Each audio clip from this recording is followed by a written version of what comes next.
I, Mayor Sophia Aragon, am calling the special meeting of the Burien City Council to order on January 30th, 2023. The time is 6:30 p.m. This hybrid meeting is being conducted in person at Burien City Hall and virtually via Zoom webinar. Do we have quorum? I can't see. Okay. Clerk, please call the roll. Mayor Sophia Aragon, Present. Deputy Mayor Kevin Schilling, Present. Councilmember Hugo Garcia, Councilmember Jimmy Mata, Councilmember Sydney Moore, Present. Councilmember Sarah Moore, Present. Councilmember Stephanie Mora. Present. Madam Mayor, 2 are absent. Okay, thank you. And may I have a motion to excuse council members Mata and Garcia? I move to excuse them. Second. Second. All of those in favor, please raise your hand or say aye. Aye. Okay, motion passes unanimously. The council will now recess to executive session to discuss litigation risk per RCW 4230-110 sub I, sub 2I, and sub 3I of a proposed or current practice that, if discussed in public, is likely to reverse in a legal or financial consequence to the agency.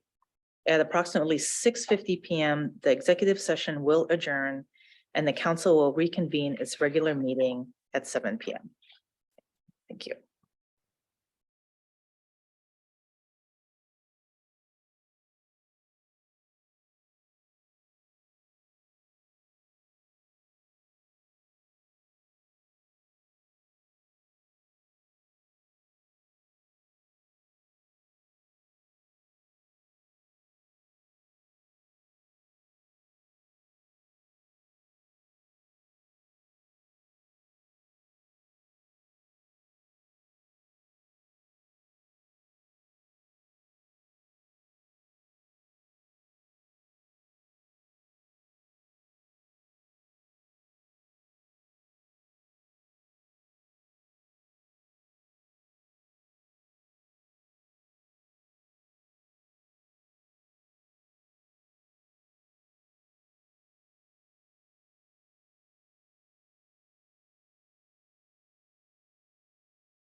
7:10 PM. Thank you.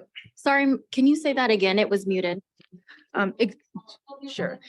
Executive session will be extended and the council will reconvene at 7:10 PM.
Sure you push this button. And it So will you're- go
So I, Mayor Sophia Aragon, I'm calling the regular. Where's that? Okay. I'm calling the regular meeting of the Burien City Council to order on January 30th, 2023, and the time is 7:14 p.m. This hybrid meeting is being conducted in person at Burien City Hall and virtually via Zoom webinar. Please join me for the Pledge of Allegiance. I pledge allegiance to the flag of the United States of America and to the republic for which it stands, one nation, under God, indivisible, with liberty and justice for all. Okay. Thank you, everyone.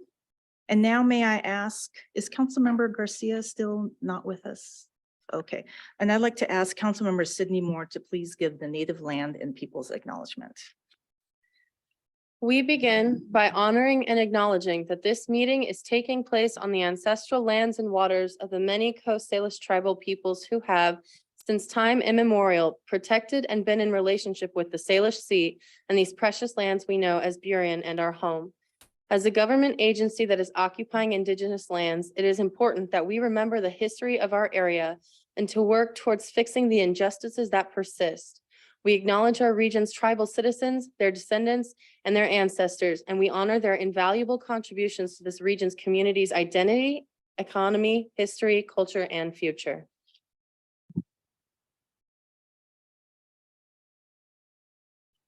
Okay, thank you.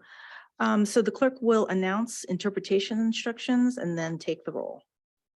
Thank you, Madam Mayor. The city offers Zoom interpretation. Here you'll find instructions to do so on your computer. And on the next slide are instructions to do so on your mobile device. And with that, we'll go into roll call. Mayor Sophia Aragon, Present. Deputy Mayor Kevin Schilling, Present. Councilmember Hugo Garcia, Councilmember Jimmy Mata, Present.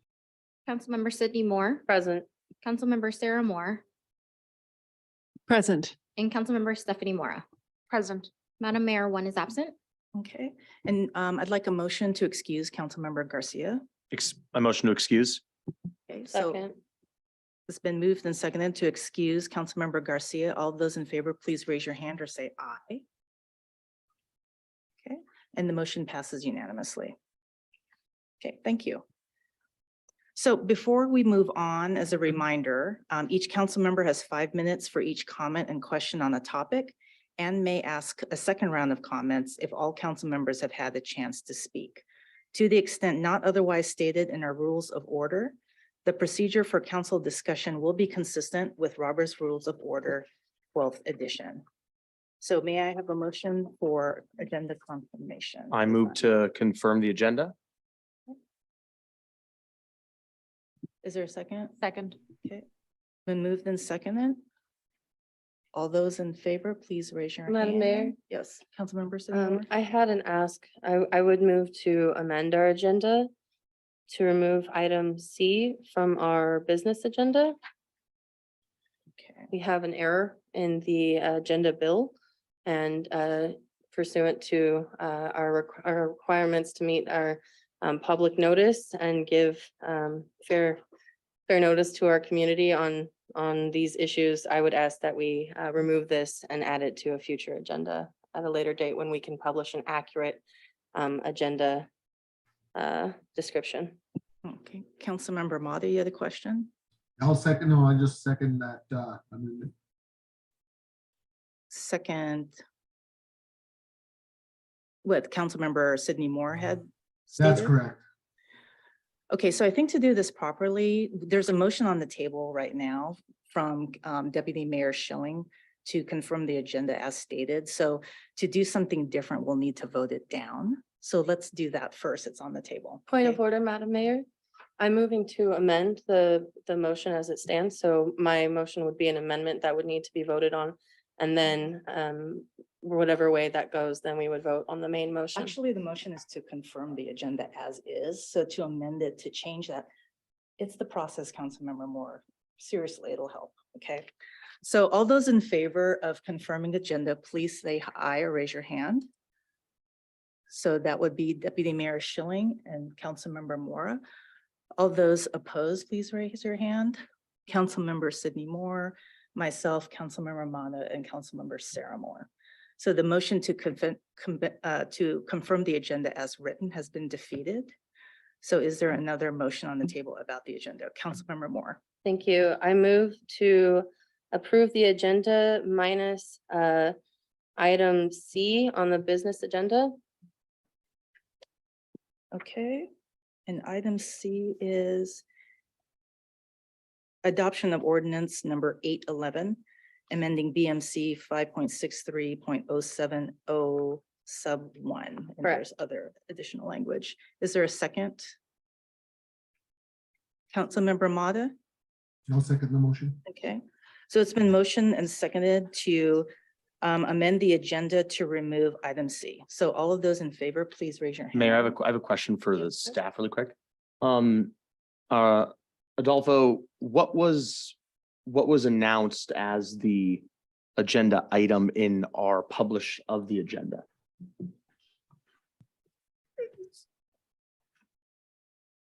The agenda includes the Burien Municipal Code as listed on item C. I think the challenge or the error that has been raised is an item that's on the agenda bill itself in the summary that is explaining the issue to council. And in that error, we incorrectly cited the item that's being reviewed as the Burien Municipal Code as opposed to the RCW, Revised Code of Washington. So even though we did share an update with council earlier this week to say this is the error and apologize for the error, the agenda could not have been amended by that point. Mhm. And so anyone that reviewed the agenda bill for this particular item saw BMC followed by the code as opposed to RCW followed by the code and may have been confused by that point. Any other questions or comments? Okay, so again, motion on the table to adopt the agenda as amended to remove item C. So all of those in favor, please raise your hand. So it's Councilmember Sidney Moore, Deputy Mayor Schilling, myself, Councilmember Mata, Councilmember Sarah Moore. All those opposed, please raise your hand. There is one opposed. So the motion passes 5 votes to 1. Okay, thank you. All right. All right. Go ahead. I move to confirm the agenda. Second. So the new agenda is confirmed and seconded. So all those raise your hands for aye. Okay. And that are 5 votes. Any votes no? Any abstentions? Okay, 1 abstention. So the motion passes. Thank you. Okay. So on to our agenda. The first is a Lunar New Year proclamation. And I'd like to thank Councilmember Mata for bringing this forward to our city council. Okay. And I will read this now. So whereas the Lunar New Year is celebrated each year on the 2nd new moon after winter solstice on the lunisolar calendar on many parts of Asia and in Asian communities around the world, and whereas the Lunar New Year is observed on January 22nd, 2023, ushering in the Year of the Rabbit, and in Vietnam, the Year of the Cat, and whereas Burien is home to more than 5,000 residents of Asian descent, and whereas Burien Community Connector Ellie Tren installed a commemorative Lunar New Year display at the Burien Community Center in January 2023, making it the first Lunar New Year display ever installed in a City of Burien-owned facility. And whereas while different cultures may have their own unique celebrations, the Lunar New Year is widely observed as a time for family, traditions, reflections, and hope for the future. Now therefore, the City Council of the City of Burien, Washington, does hereby ask all Burien community members to join together to proclaim January 22nd, 2023 as Lunar New Year.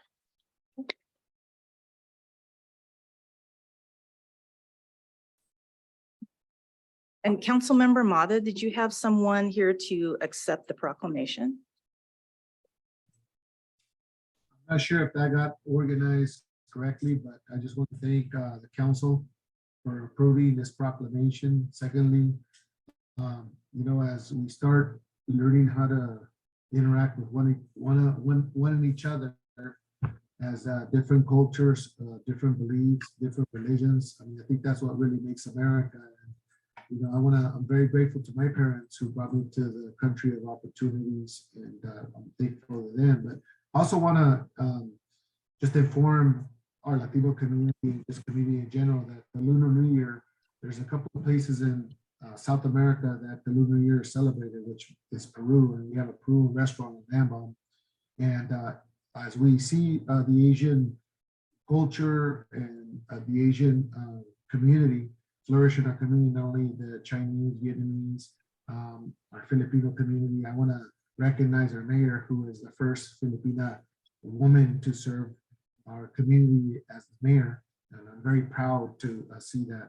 And so today, let's celebrate our differences, but at the same time, what we're trying to really build in our local community, which is that we're all here to live together and to be able to, we have a community where we can all thrive and our children can live the American dream of going to college and being able to pay for their college. And for those individuals that college may not be the thing like myself, and to be able to build a career in some trade to be able to make sure that we flourish in our country. So with that, I'm very grateful for this proclamation. I think Burien in the last 6 years that have been elected, we're moving in the direction of Burien is for everybody, regardless of where you come from. So thank you very much, Mayor, for the time that you've given me to be able to give a couple of words for tonight. And we do have Wakus in Burien, and we also have the Hong Kong market, and we have several other Vietnamese communities. In fact, I get my hair cut with Anna, and I want to thank them for contributing to our community. Thank you. Thank you very much, Mayor. Excuse me, Councilmember Mata. Well, once a mayor, always a mayor. It's still your title. Thank you. And thank you everyone and guests for coming today to celebrate this first New Year proclamation. So thank you. Madam Mayor, Yes. since we have representatives here, would you like to take a photograph? Oh, sure. Would you like to, with the council? I didn't know there was somebody there in the chambers. Thank you very much, Michael Chain, for coming. Michael's been part of Wakus for over 30-some years. And so he is really part of our community. So I'm so happy that you're there. Thank you. And happy. Thank you so much.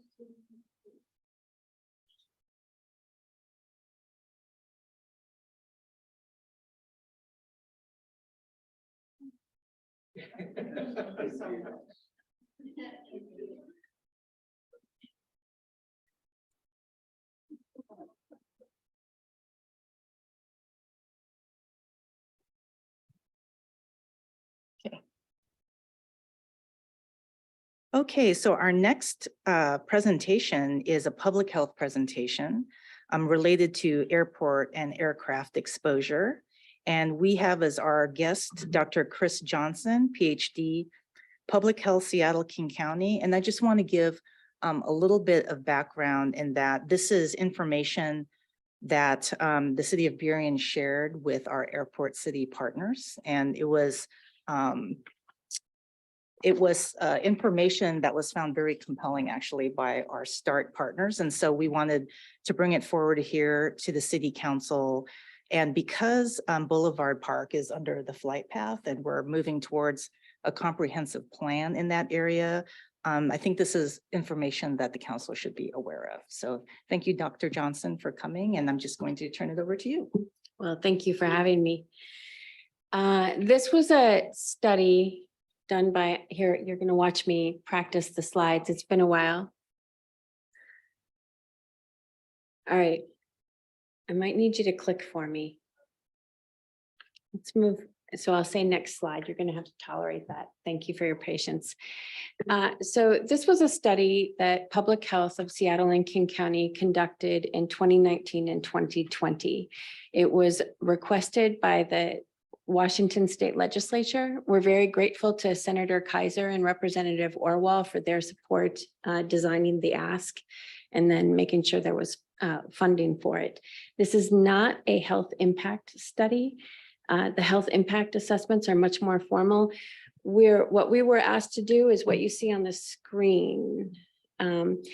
We were asked to do a comprehensive review of the literature. What do we know about airport related pollution and its impact on human health? And then we were asked to use available data to look at community health in those communities within 10 miles of the airport. The concentric circles that you see are what we looked at. And again, this was based on the ask of the legislature. So the first circle, we looked at communities, residents who lived within 1 mile of Sea-Tac Airport, between 1 and 5 miles, and then 5 and 10 miles of Sea-Tac Airport. Please note, so there's air pollution that comes, what we learned is there's air pollution that comes from airport operations, both ground vehicle and also the airplanes themselves, aircraft. There's also within these concentric circles, we just need to acknowledge that there's also the King County Airport, municipal airport, and then I-5 and 99. So you've got other sources of pollution there. Let's see, did it work? Oh, you're doing it, sorry. Did I do it too? This would be the comedy portion. So one of the things that we learned right away, and I'm relatively new, I've been here about 3 years from the Midwest. One of the things that we learned is the majority of King County's people of color live within 10 miles of Sea-Tac Airport. It is, if you look at 75% of Native Hawaiians and Pacific Islanders, almost 75% of Black residents and African-American residents. And it's true, right? Over half of Hispanic or Latino residents live within this area. And from now on, when I say airport communities, I mean communities within 10 miles of Sea-Tac Airport. It's also about half of our Asian residents live here. Compared to the rest of the county, this area also has a slightly higher but significant proportion of children and immigrants residing. So that was the first big find, right? Is that by and large, it's communities of color that we're talking about. Overall, what we saw compared to the rest of the county is that these communities face both health disparities and resource disparities. In some cases, for a few outcomes, we were actually able to see that the closer one resides to the airport, the worse the conditions. For example, hospitalization rates for heart disease were highest for those who live within 1 mile of Sea-Tac, slightly lower for those who live within 5 to 10 miles, or sorry, 1 to 5 miles, slightly lower for 5 to 10 miles. And then all of those 3 rates are significantly higher than those of the rest of the county. So for the outcomes that you see on the screen, life expectancy, rate of death from heart disease, rates of death overall, and then hospitalization for heart disease, there was that correspondence where rates were highest when you were most proximal to the airport.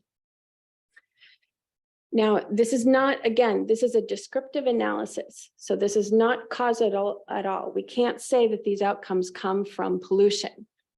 We can only say that these communities are already at risk.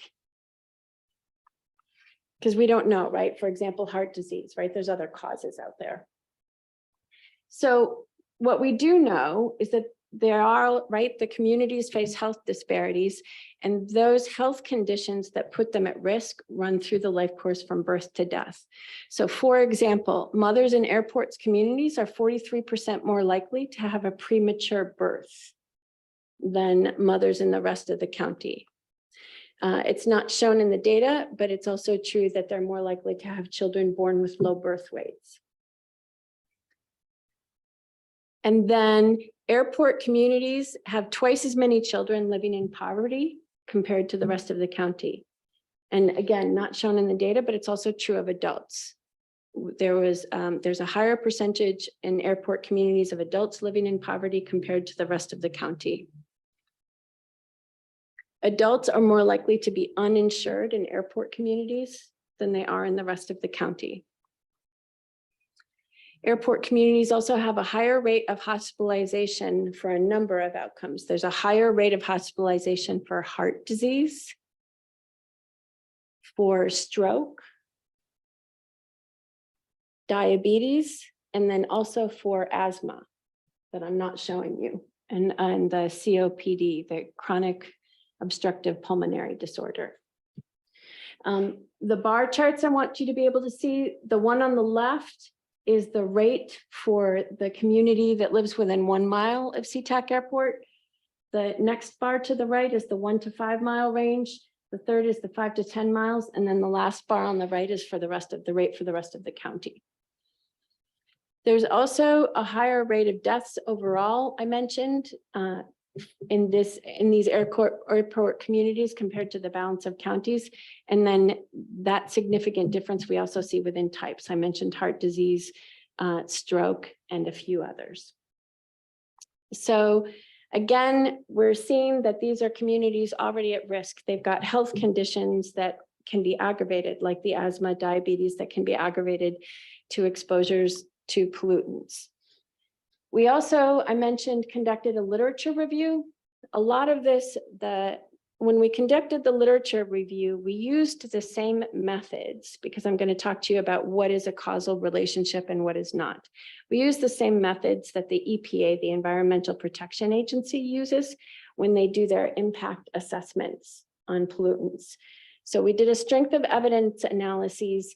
And when I talk to you about there's a causal relationship or a likely causal relationship, meaning one causes this to happen, that is based on numerous studies with rigorous methods. So when I'm saying, right, so we adopted the same guidelines that the EPA uses in their review. And what you see when we're talking about pollution that comes out of the airport operations, we're talking about air pollution and noise pollution. The noise pollution, you all, I'm sure, are aware of what I'm talking about, right? I can stand at Saltwater Beach Park and I can count the flights going over me, right? We can all hear it. The FAA has a noise level threshold that is lower than that of what the World Health Organization recommends.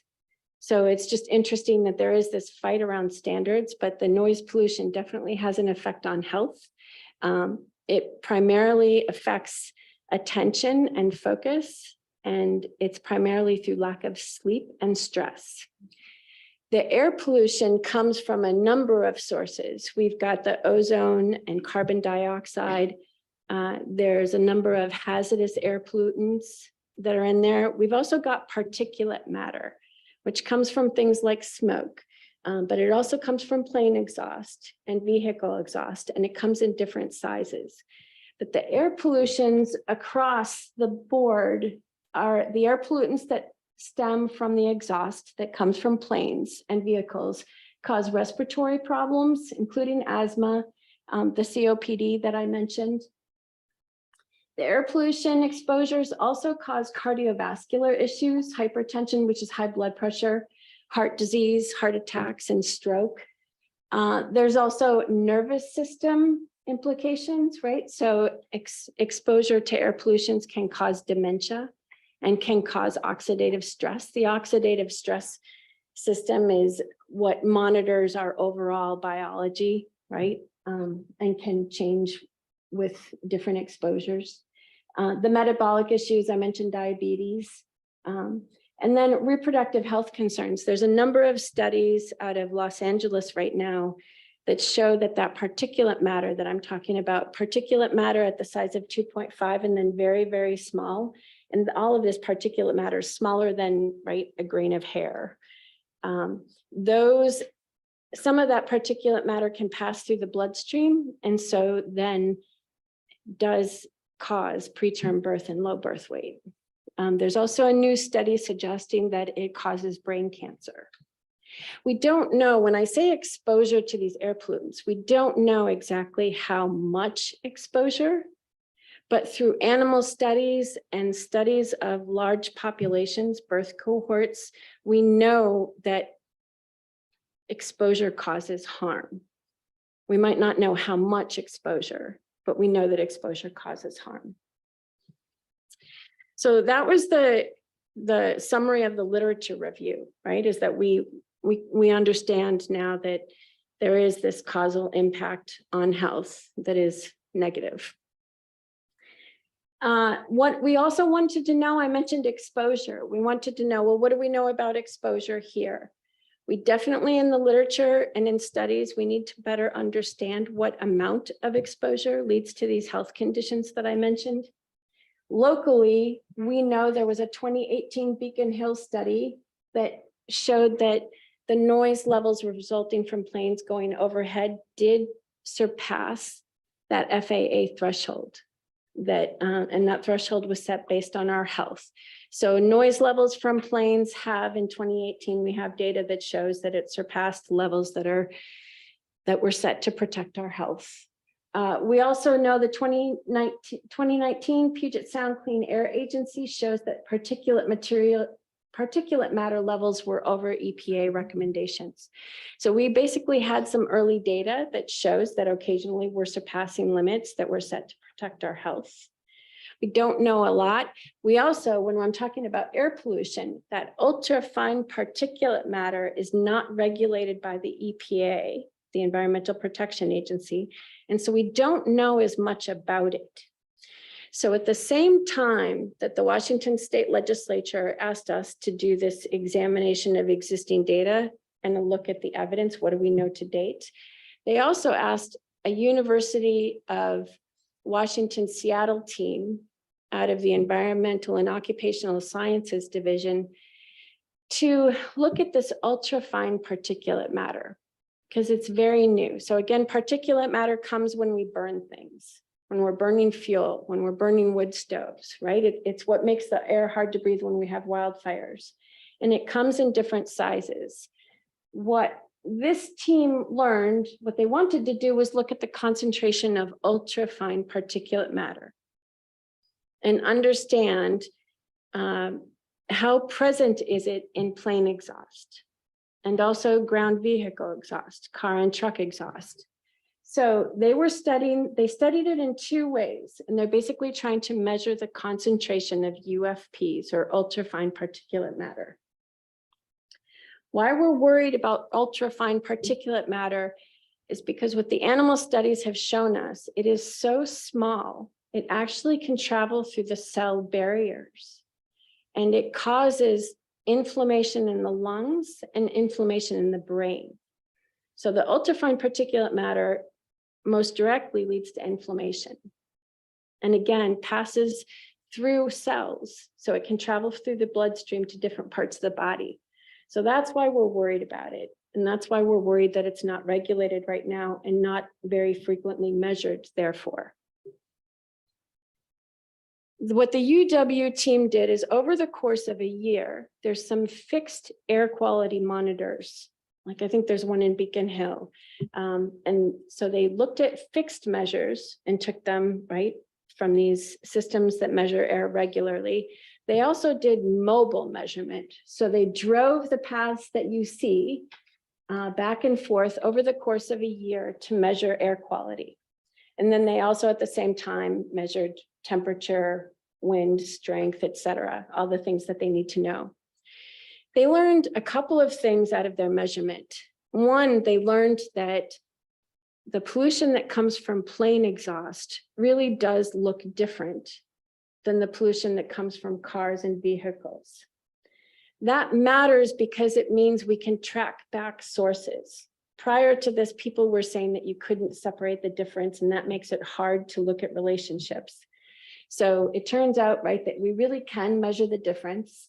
And there is ultrafine particulate matter that comes both from vehicle transportation and also plane exhaust. So their findings overall is that ultrafine particulate matter is a byproduct of burning both types of fuel, right? So it comes out of plane exhaust and car exhaust and truck exhaust. The concentration overall isn't distinguishable, but when we look at the type of pollution and the amount of ultrafine particulate matter, we can tell the difference between plane exhaust and vehicle exhaust. There's more ultrafine particulate matter coming out of the plane exhaust at a higher concentration.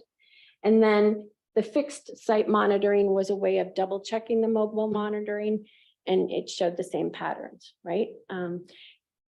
Mayor Aragon mentioned the flight path. The concentrations were highest when planes land compared to takeoff, and the UW team is not quite sure why. So they've continued their work in part with the city funding. So thank you. They did some work with schools that the city's funded, including City of Burien, and thank you for doing that. They've done some work looking at air pollution and what is outside compared to inside. What that work showed is that by and large, the air pollution that we have outside is very easily traveling inside. So for example, there were a number of schools where they tested the air quality, and the amount of air pollution found outside the building was equivalent to that found inside the building. And we're not sure, it depends, it can change different times of year. That might be because windows were open, it might be because of the ventilation system. But one of the things that they learned, right, is that this air pollution is coming inside at high rates. But the second piece of it that they tested and shown is that portable HEPA air filtration cleaning units can effectively reduce the indoor air pollution. And again, they've tested that primarily in schools. So there is a way to mitigate exposure to air pollution, particularly for children. The other things they want to look at, there's a different team, the UW Earth Lab is looking at whether vegetation helps. In my opinion, the field's not very clear. Vegetation and trees help mitigate certain types of air pollution, but we don't know yet. There's some research that shows that it might be some types of leaves, not other leaves, right? So you have to have the right type of leaf, and it might be that we need big areas of greenery and forest and vegetation in order to effectively clean the air. Right? So having sporadic trees might not do it. There's one study that basically hypothesized that we have to have 200 square meters of forests in order for green space or greenery to help with air pollution. But there's a team at the UW that's going to study that, so we'll know more soon. And then the other piece they want to do is look at the content and better understand what is coming out of plane exhaust, what is coming out of vehicle exhaust, so that we can understand that a bit more. So that's some of the work that they're going to be doing. We're nearing the end, so if you have some questions, let me know.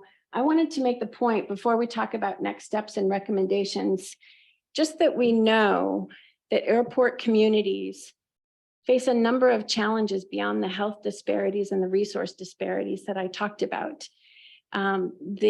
What you're going to see on the right this is from a Seattle Times article about redlining. So we know there's this correspondence between historical and structural racism and these airport communities. And that matters because it indicates that we have some responsibility, maybe beyond general protection of human health. If we want to make progress toward equity, then we need to be able to protect health in these communities. The graphs that you'll see underneath, the figure in green, it's very hard to see, but I wanted to just have you see the shape and understand that we're talking about the same region of King County. So the map with the green background is rates of asthma hospitalization. And you'll see where the darker colors are is where the rates are higher. And then the box or map to the far left is King County's social vulnerability index, which is based on a number of factors, including income, level of housing, things like that. But the social vulnerability index indicates that these are populations that are facing disparities and have suffered from historical and structural racism. And so this cumulative risk matters because there's a lot of data out there. So for example, when we all breathe in air pollution, those of us with asthma or respiratory issues or diabetes or are more obese are going to struggle more and are more likely to suffer adverse health effects at breathing air pollution than other people are. So some of these health disparities that we're talking about put people at greater risk when they're exposed to the same levels of air pollution. And then we also know that people within these communities are more likely to be exposed compared to those of us who might live in Seattle downtown or other parts of King County. So that was a quick overview. The recommendations are very general. Again, this report came out in 2020. The recommendations are general because it's going to take action at multiple levels in order to protect human health from air pollution and noise pollution that is airport related. There are things that can only be done at the federal level. They regulate the flight paths. And there's options. There's a number of programs, like there's a federal improvement, I always call it FIP. It's Federal Improvement Project, but you basically can petition. So the Port of Seattle can petition FAA for money and then invest it in the communities as a way of mitigating adverse health effects. So there's options like that that can be done at the federal level, and then there's things that can be done at the state, and then there's things that the county can do. But overall, what we recommend is addressing the health disparities of airport communities. So if we improve basic health, if everyone's got access to health insurance, if everyone's got access to health care, then we're investing in protecting their health. And so increasing health equity is going to protect people a little bit. So we should do that. We also should continue to think about how to mitigate the health impacts of airport exposure to pollutants. I think the other thing we can do is continue to do research. It would be great to further develop and have a systemic monitoring system so that we understand air pollution on a more comprehensive level, right? So a systematic monitoring system. And then I think supporting research to further address our gaps in knowledge. But there's certainly a lot that we can do to mitigate exposures. And I think the HEPA portable air filter units are a move toward that direction. There are references, if you want to share the presentation, the UW team has a number of pieces out there, are policy briefs, web pages that are easy to digest, not long academic studies. And then the report that I mentioned is online with an executive summary if it's useful to folks. So the presentation, I don't know if folks can access it, but there are notes in the notes section that link you to other materials. And then just let me know if you have any questions. Any questions for Dr. Johnson? Okay, Councilmember Sarah, then the Deputy Mayor. I don't have a lot of questions because you covered that pretty thoroughly. And I wish I could say that a lot of it was a surprise. A lot of it, I live about 3 miles from the airport and watch the flights come over, and distinctly remember having a child having an asthma attack and keeping them calm by watching the planes landing. And, you know, the sort of ironic disconnect of those two things at the same time. It seems like many of the solutions are going to take concerted, interlocal, state, national effort, and that those HEPA filters are something that can be done quickly and have returns really fast, and that there's something we need to think about. How can we make that happen? Not because that's a solution, but because that's going to make people healthier quickly and address some of those, you know, immediate impacts. I do have questions about the hyperlocality of things. How long do micro or ultrafine particles stay in the air, and where do they go when they come out of the air? And the trees that are like really good at getting them out of the air, are they in the trees? And then when parts of those trees die in the fall, are they in the leaves in the ground? So kind of the continuing cycle of that, it must be accumulating. Yeah, no, thank you. That's a great question. So there's more to learn. So when you talk about, the ultrafine particulate matter and what happens to it, we have more to learn. And this is not my area of specialty. This is where I wish the UW team was here to talk to you. They're much more articulate about this. It does sound like, so when planes are 3,000 meters above us or below, then that's when we are seeing more air pollution fall down toward us. When they're above the 3,000 meters, the air pollution tends to stay up above where the planes are and instead have an overall greenhouse effect rather than transmit down to us. But when the planes are lower than that 3,000 meters, then it is falling. It's interesting because you alluded to this. The air pollutants, as they fall, they might recombine. So the hazardous air pollutants, right, the HAPs, things change in form.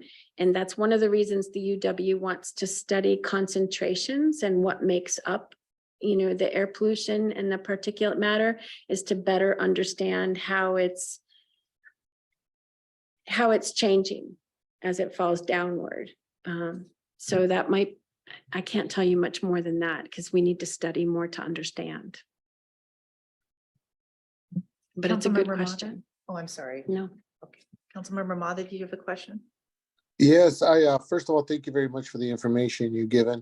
And I'm just, what I'm concerned about sometimes when I hear about the airport, living in the airport community, speaking different languages under Title VI, under the Federal Act, it talks about the rights that we have under the Federal Act, 1964, says that English proficiency will be something that will not be a barrier when it comes to representing people in the community that is not English proficiency.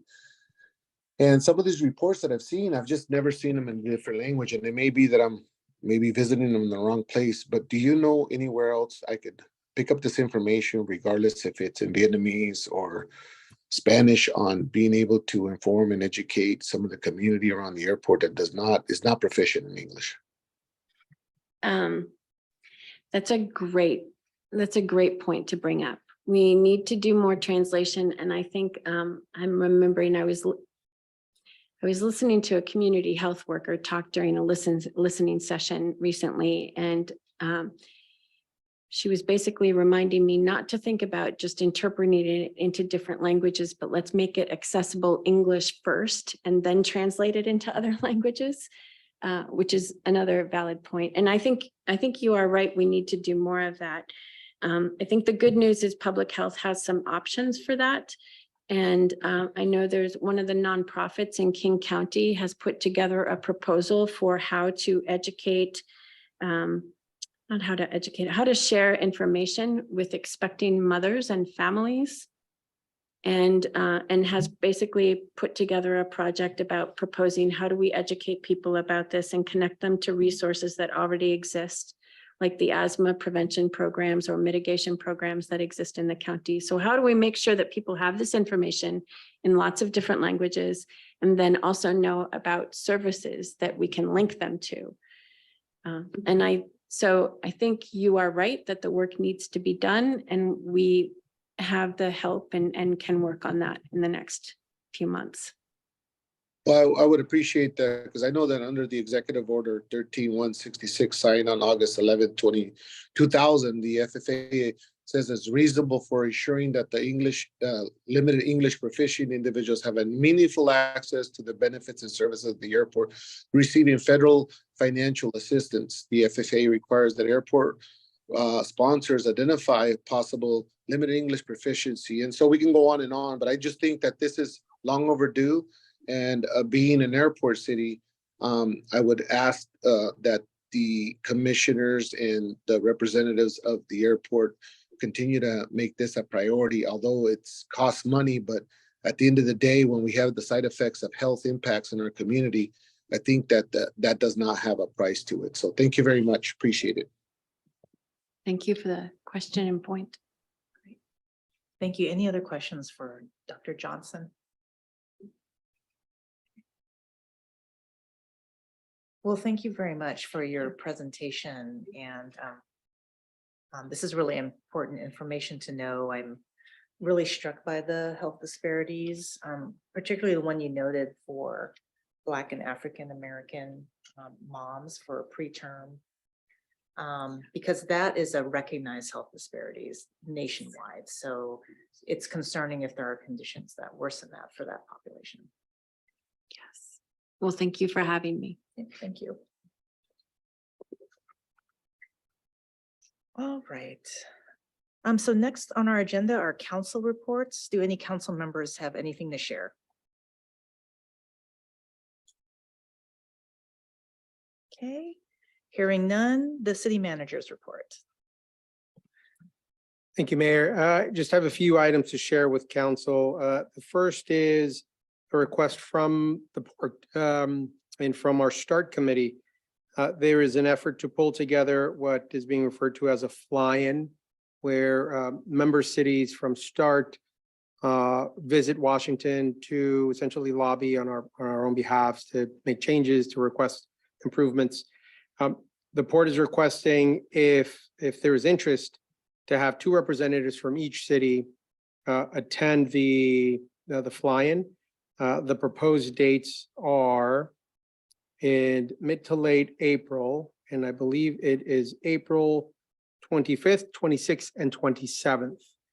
And I would like to ask if there are any members of council that are interested in attending. And if there are not 2 members of council interested in attending, if council is interested in having a staff member or 2 staff members attend on their behalf. Deputy Mayor. I'd be interested in attending. And also for those of us who are going to the National League of Cities Congressional City Conference, we should set up meetings with our through our federal lobbyist, Mike Doubleday, to have meetings with Congressman Smith and Congresswoman Jayapal about this as well, because in previous lobbying Hill days, we've done so. So I think, and that's in March, so that'd be a month before these fly-ins anyways, but it doesn't hurt to keep this in front of people's agendas. Is it possible for an airport committee member to attend, as well as potentially staff, council member? And we do have a liaison to START also. I'm just throwing that out there in terms of who should we be thinking about, given some of the folks have been pretty immersed for a while.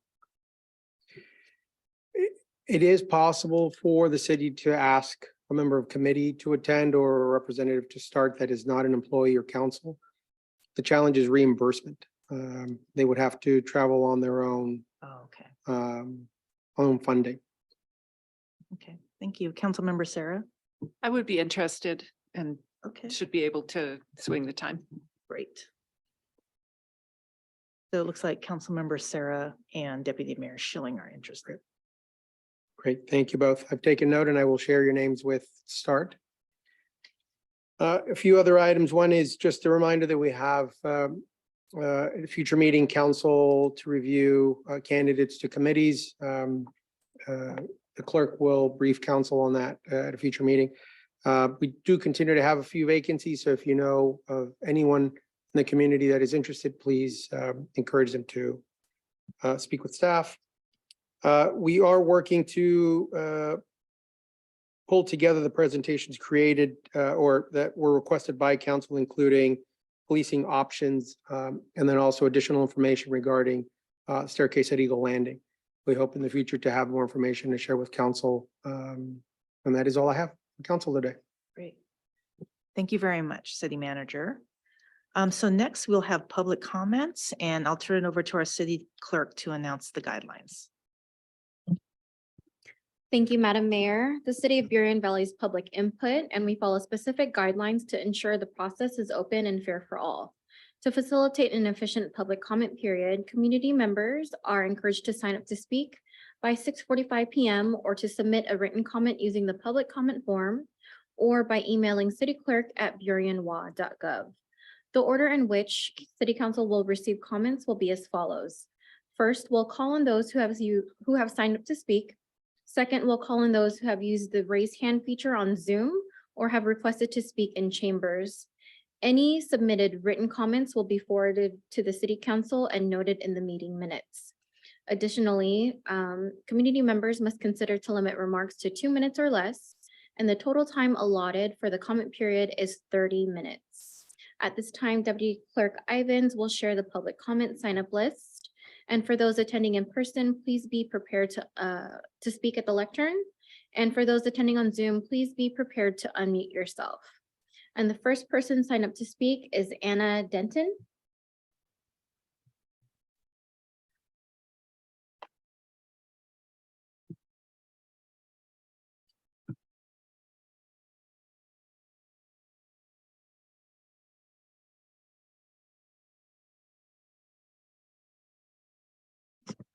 Thank you, thank you. I'm Anna Denton.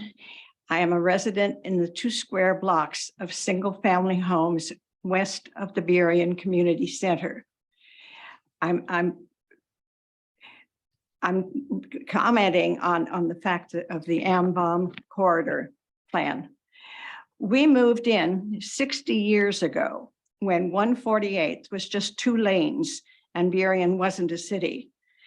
I am opposed to the residential high-density rezoning of the single-family homes shown on the proposed zoning maps on page 71 of the AMBOM Boulevard draft plan, allowing buildings of 6 to 7 stories. These are single-family homes where I live, with families that are looking forward to sending their children to Seahurst Elementary School, and they may have members who walk already to the transit center, to the library and other facilities. They have yards and gardens to work and play in. Where will they find a replacement facility in the Burien area?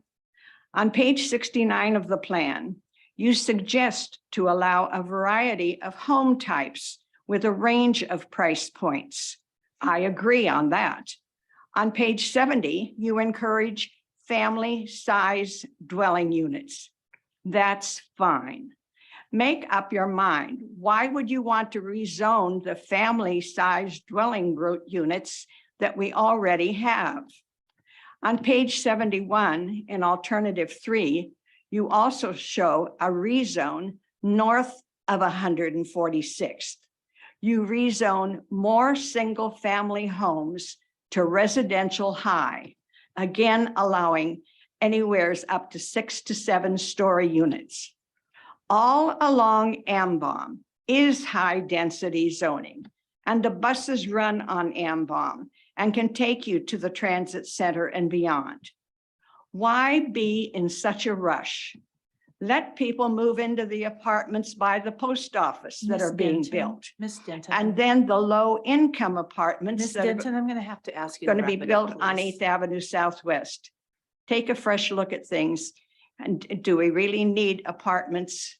Build them on AMBOM. Thank you. Thank you. The next person signed up to speak is Joanne Pasick.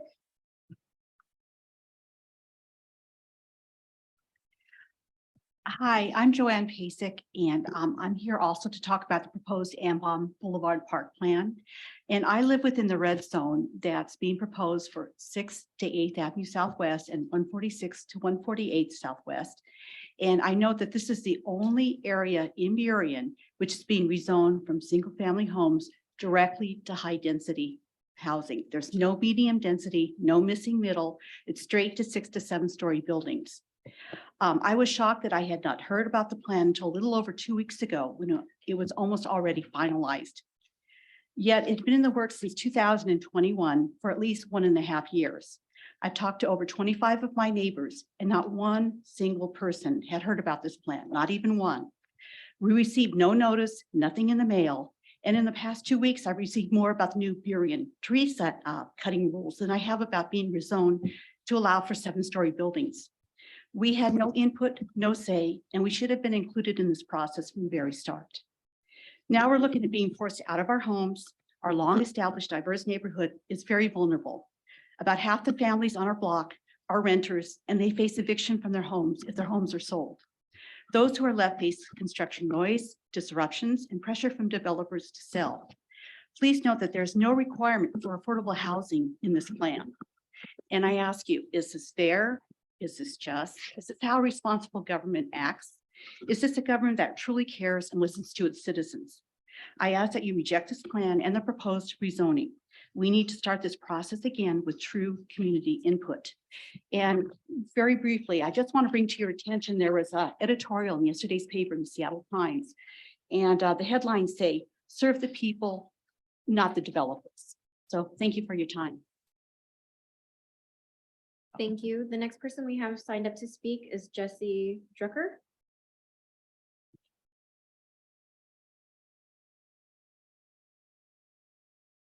And I'm sorry, I'm not seeing Jesse online at this moment, so we will go on to John White.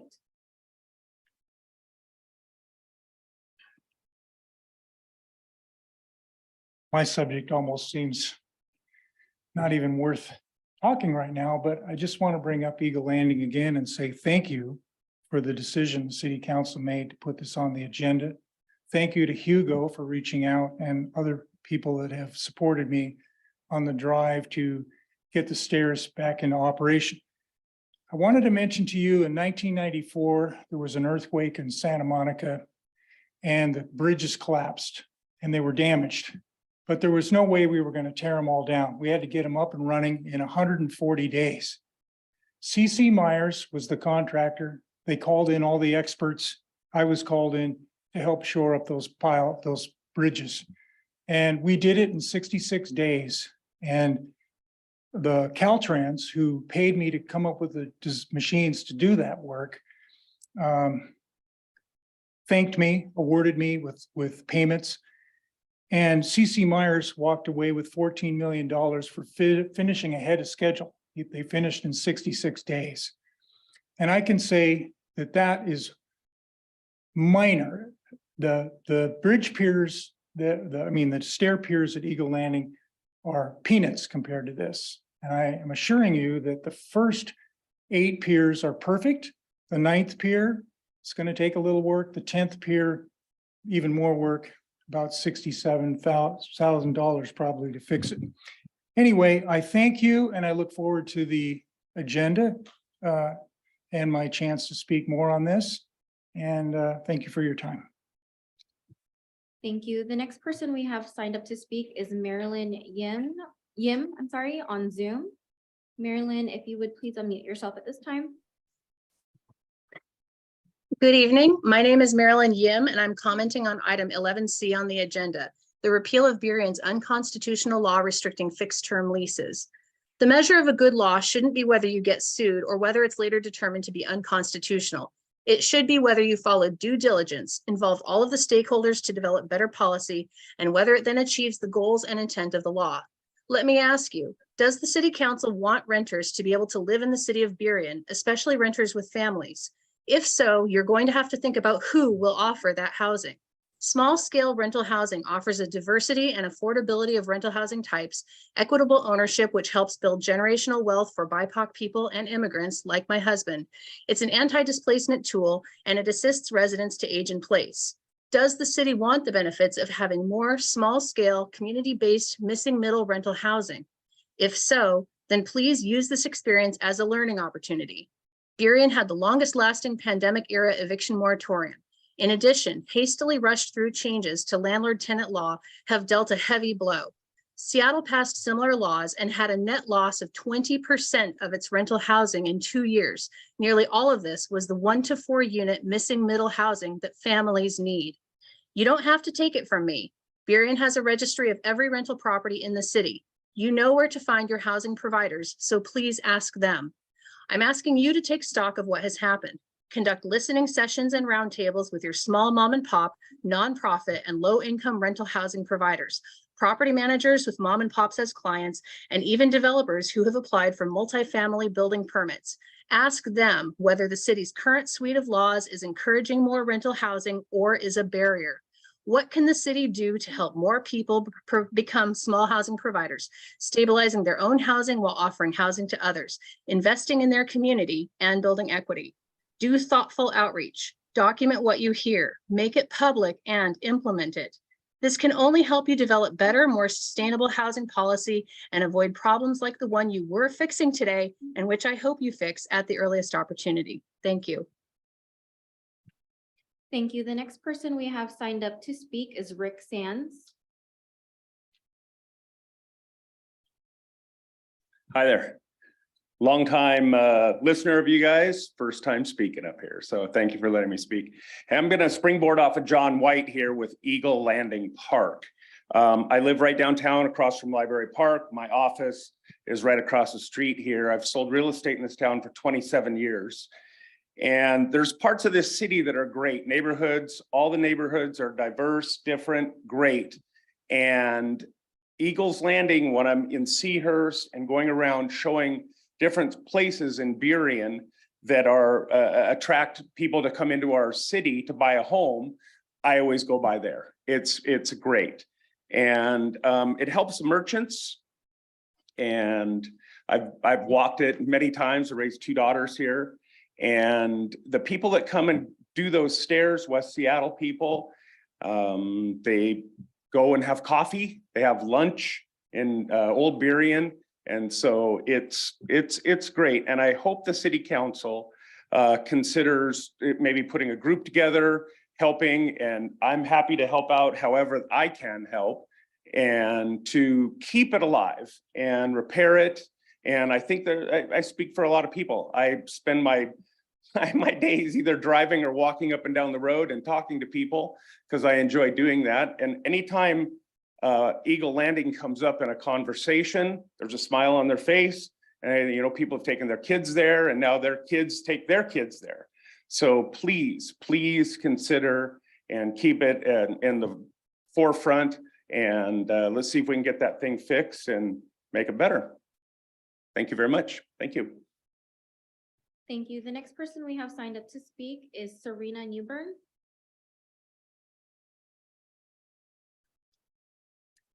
Dear City Council, I am a resident of Central Burien, and I'm here today to voice my opposition to the Ambom and Boulevard Park Community Plan.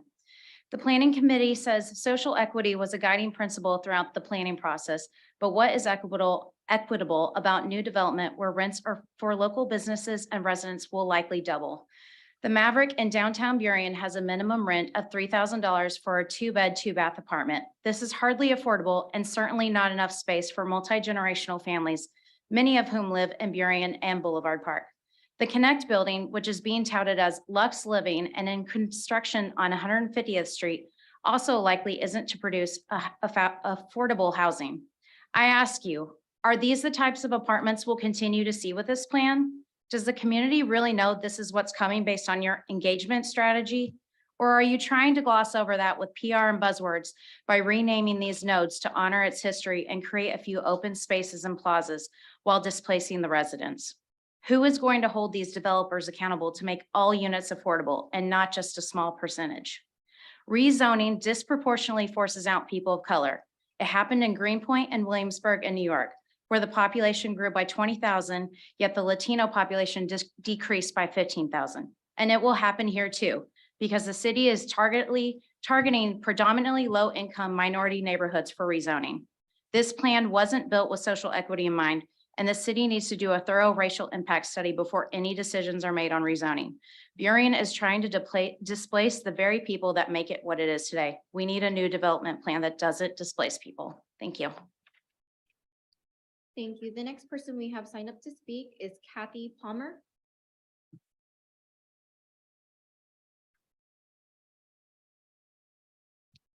I am against the zoning the rezoning of the area bounded by 146th and 148th Southwest and 6th and 8th Avenues Southwest. Changing the zoning from single-family residence would not only reclassify the land, it would destroy something vital, a neighborhood. These were the words used in 1980 when I spoke to the King County Planning Committee on this subject. They still apply.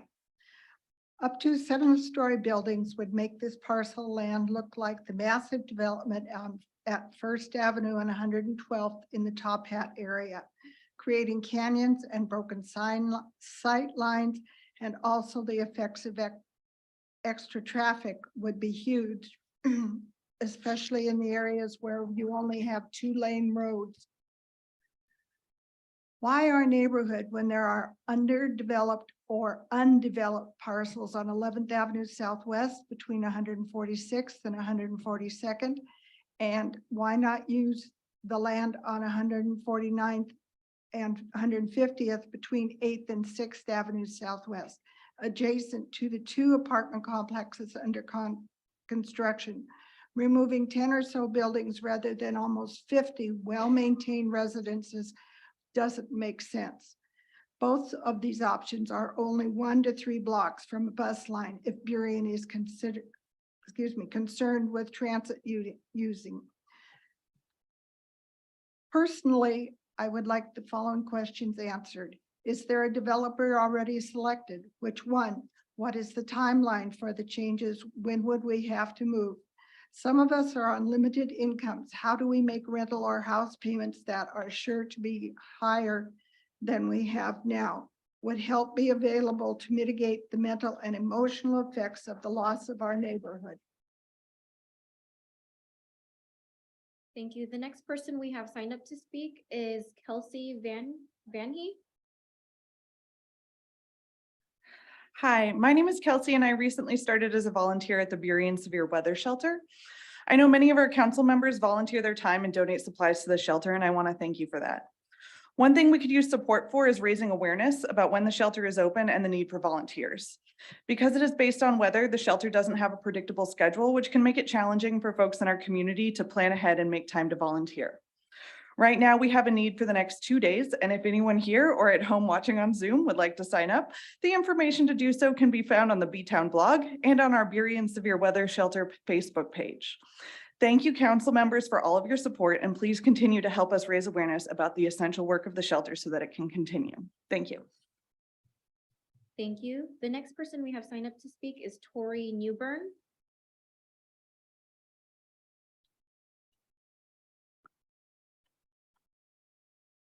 Hello, thank you for having me speak. Okay, thanks for having me speak. I'm here to say that I oppose the rezoning for the Ambom and Boulevard corridor. If it wasn't for our neighbor, we wouldn't even know about it. And I feel like after I found out about it, I listened to their Zoom, I read the entire document, and I feel like they are being deceiving and performative. This information is not out there for the residents, and it's huge swaths of land to be rezoned up and down Ambom and in Boulevard Park. These areas, looking on the map, one, it's my neighborhood, but the additional neighborhoods, these are all like middle income and low income housing that they're planning on targeting. These are not the higher like $1 million homes and then some. They're targeting neighborhoods of color and income disparities. Also, like, people don't want to go from single family residences to a skyrise apartment and a condo building. Our neighbor is multi-generational, 3 generations. They own a landscaping business, and a house that they're renting is perfect for their family as opposed to an apartment or a condo. It would push them out. It would push a lot of people out. I only have 30 seconds left. In addition, there's going to need, they want to grow by 25% in population over the next 20 years, but there's no talk about increasing fire, police, EMS, any of the infrastructure, utilities, roads, traffic, and none of that is addressed in the plan. So I want to say that I'm opposed to it, and I hope there will be more time to discuss this before it gets voted on. So thank you. Thank you. The next person we have signed up to speak is Charles Schaefer. So not why I came up here tonight, but really quick for all the Ambon Boulevard Park folks, I just wanted to point out that this is only a draft plan and just encourage you all to come to the Planning Commission and to weigh in. I'm actually signed up to agree with something Councilmember Morris said at a previous meeting about looking at our model for policing and reevaluating that. Although interestingly, I don't agree with the reason given that was that the sheriff's office is too political. I think if we were to, for example, have our own department, it would just move the politics from the county level down to the city level. It's not going to go away. But I do think as a general rule, having government being local and accountable is preferable. I would cite an example of several years ago, we went from contracting with King County for animal control to Burien Cares. And it's very hard to find anybody who has anything bad to say about Burien Cares. I would also note that this is over half of our city budget, and as your city attorney sometimes points out, police power is in the state constitution. It's a core function of state government. You spend a lot of time on much less important matters or discussing things that are smaller amounts of money, which as you should, you're doing your due diligence. But I feel like it would be almost negligent for you to ignore something that's over half the city budget. And we haven't seriously looked at this in over a decade. And all I'm asking is for more information. And I look forward to seeing this on a future agenda. Maybe the sheriff's office is giving us a great value and maybe we should stick with it. I don't think we know. I think we should look into it. So look forward to seeing it come up again. Thank you. Thank you. The next person we have signed up to speak is Mark Oplinger. Good evening. My name is Mark Oplinger. I'm here to speak on the Ambam corridor rezoning proposal. I'm here to support it, and I'm here to support it at its option 3, which is the enhanced version. I am a resident, fairly new to Burien. I live just west of the Ambam corridor. I'm an architect. I'm actually relocated to Burien because my neighborhood in Seattle that I lived in for over 25 years also got upzoned, and I fully supported that as well. We need more housing. Housing, it's essential to mitigating homelessness. This plan has been thoughtfully developed. Sounds like there was a few areas that need to be readdressed, some communication issues and so on, given the prior comments. But all in all, I think it's been done and developed respectfully and thoughtfully, not just relative to homelessness, but also to creating vibrant communities and enhancing business opportunities as well. So again, I fully support this. I think Burien has an opportunity to be a regional leader, and I hope they go forward and implement option 3. Thank you. Thank you. The next person we have signed up to speak is Janelle Emily on Zoom. Janelle, if you would please unmute yourself at this time.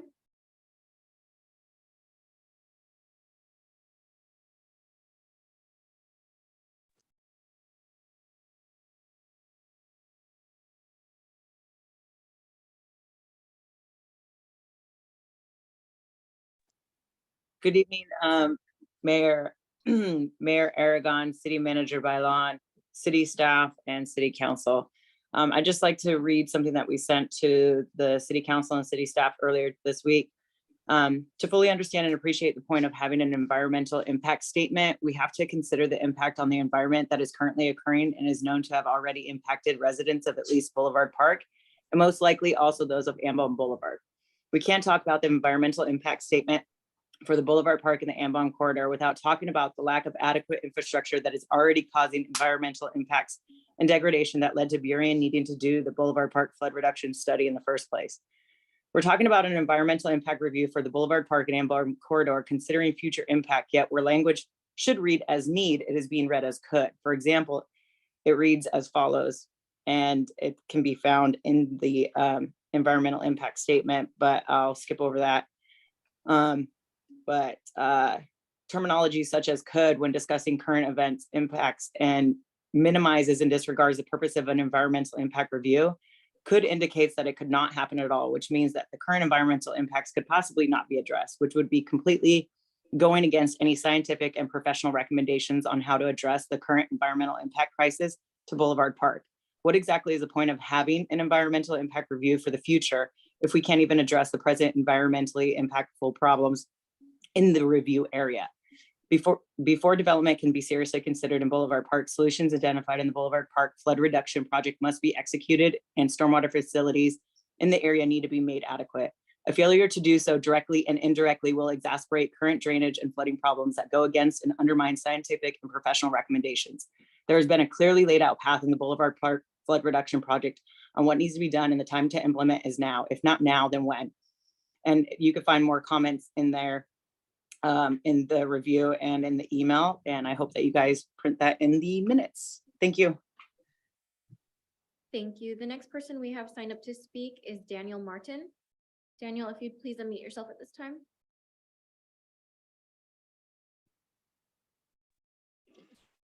Good evening, Madam Mayor, Council, and City staff. I'm Daniel Martin, an organizer and overnight host for the Burien Severe Weather Shelter. I wanted to thank you for your continued support for the Severe Weather Shelter. This is a life-saving measure and a crucial service in our city, and I'm very thankful that you see the need for it and provide some funding and support for our neighbors who'd otherwise be sleeping outside. Last night, all 50 of our beds were filled at the shelter, and we do continue to need all the help we can get. I would like to encourage our neighbors to volunteer and donate at buriensws.org, Burien SWS for severeweathershelter.org, and Burien SWS on Facebook.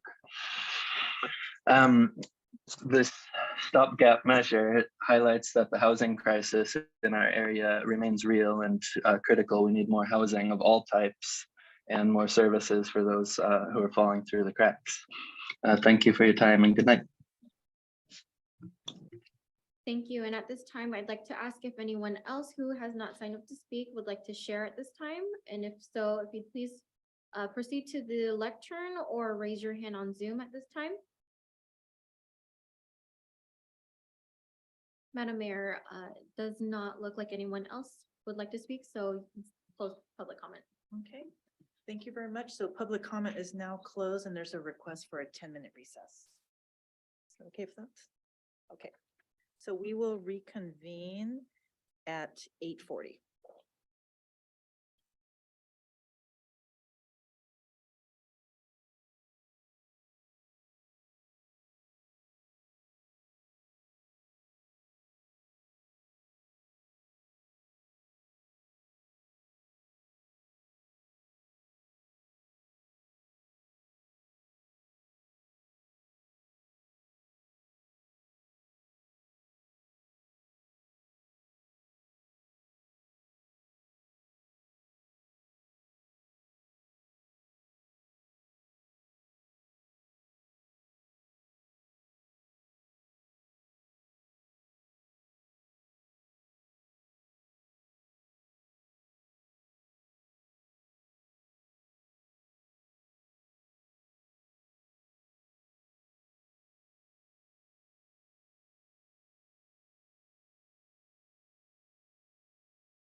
Okay, it is now 8:40.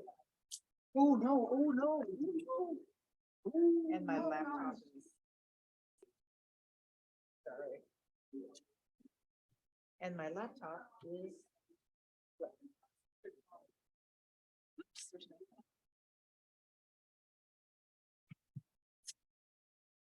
Sorry, re-adjournment accident. I knew this would. That's right. If there are no objections.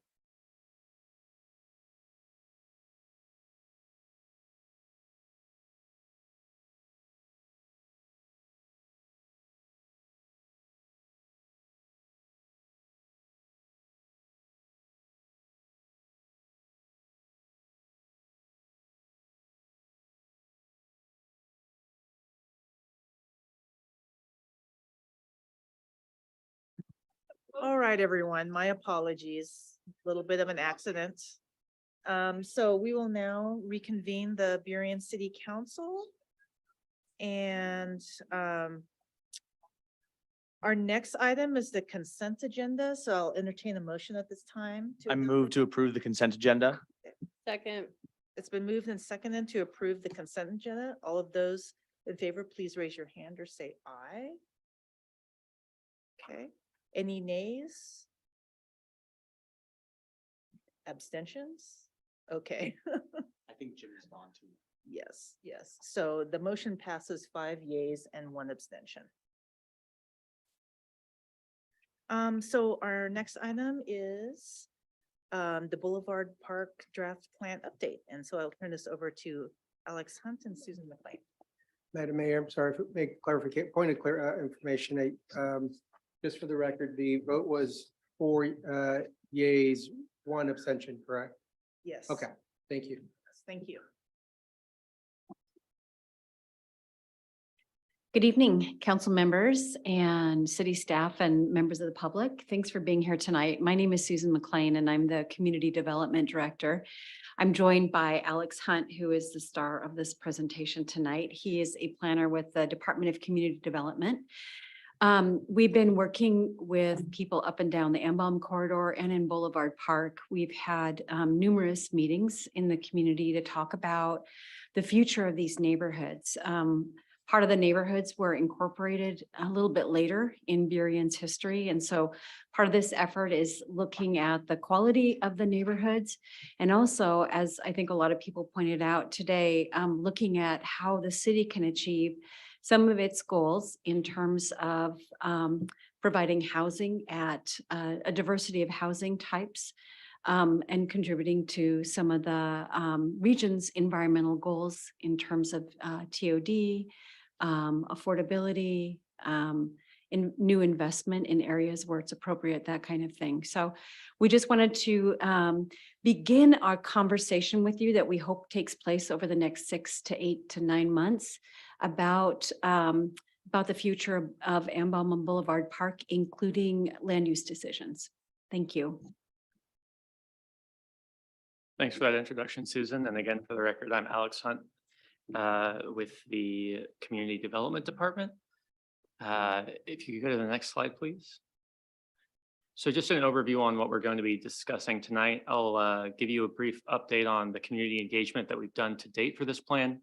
I'll give you an introduction to the draft documents, the sub-area plan for Ambom and Boulevard Park, as well as the environmental impact statement.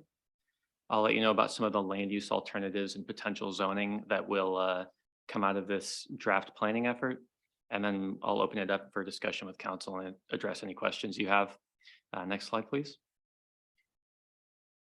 So just to reorient us to this community planning effort, since it's been a while since I've spoken with you all about this.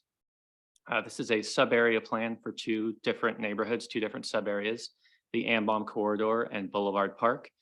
The Ambom Corridor is the future home of the Rapid Ride H line, and Boulevard Park was annexed in 2010, and council originally started up this planning effort as a way to kind of get investment back into that neighborhood. So throughout this process, we have done a lot of community engagement with the diverse communities here, done our best to work with as many people as we can to articulate a community vision and develop strategies as part of this planning effort.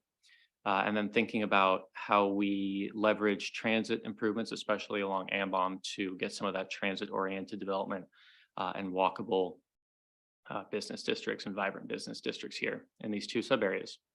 And then from that vision, setting the stage for the next 20 years of these neighborhoods through recommended land use and zoning changes, which would change land use regulation in these neighborhoods. And then throughout the work, applying a race and social equity lens in line with the comprehensive plan equity elements. Next slide, please. So just a quick reminder of how the equity framework factors into the Ambom and Boulevard Park plans. In the engagement stage, our focus was to kind of prioritize, put extra energy into reaching folks who stand to be most impacted by the plan, but who typically wield less influence in civic processes or planning efforts, who aren't typically reached.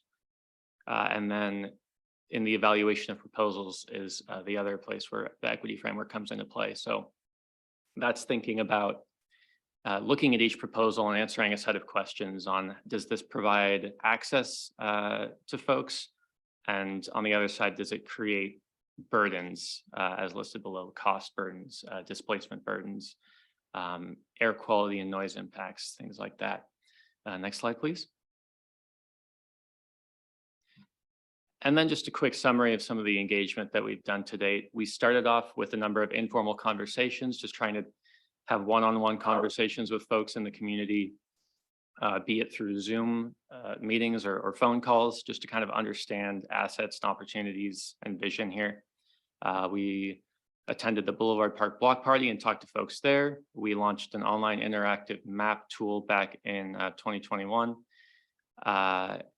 We've stood up an advisory group made up of residents, business owners, Burien board and commission members, nonprofit housing providers, and we have just finished up our third advisory group meeting with them a few weeks ago. We had focused engagement aimed at reaching some of those groups that, as I mentioned, typically aren't reached. So met with groups of renters, met with a youth group out of the Alcove Apartments, held a number of visioning sessions in Spanish with some of these groups as well. And then we have been working with Burien boards and commissions to give them briefings and updates and solicit their feedback. We've had a number of in-person workshops in spring of last year to have our first kind of in-person, just out in the neighborhood visioning sessions with folks. Had a community scoping meeting in July to kick off the environmental impact statement process. And then we just concluded our draft plan review and our comment period just ended. We got a good number of comments through that as well. So just wanted to again remind you of some of the engagement that we've done. Next slide, please. And just to introduce you to the draft plan here. So there are a number of proposals or draft strategies that we're recommending based on what we've heard. And those recommendations can be broken down into these three kind of key concepts.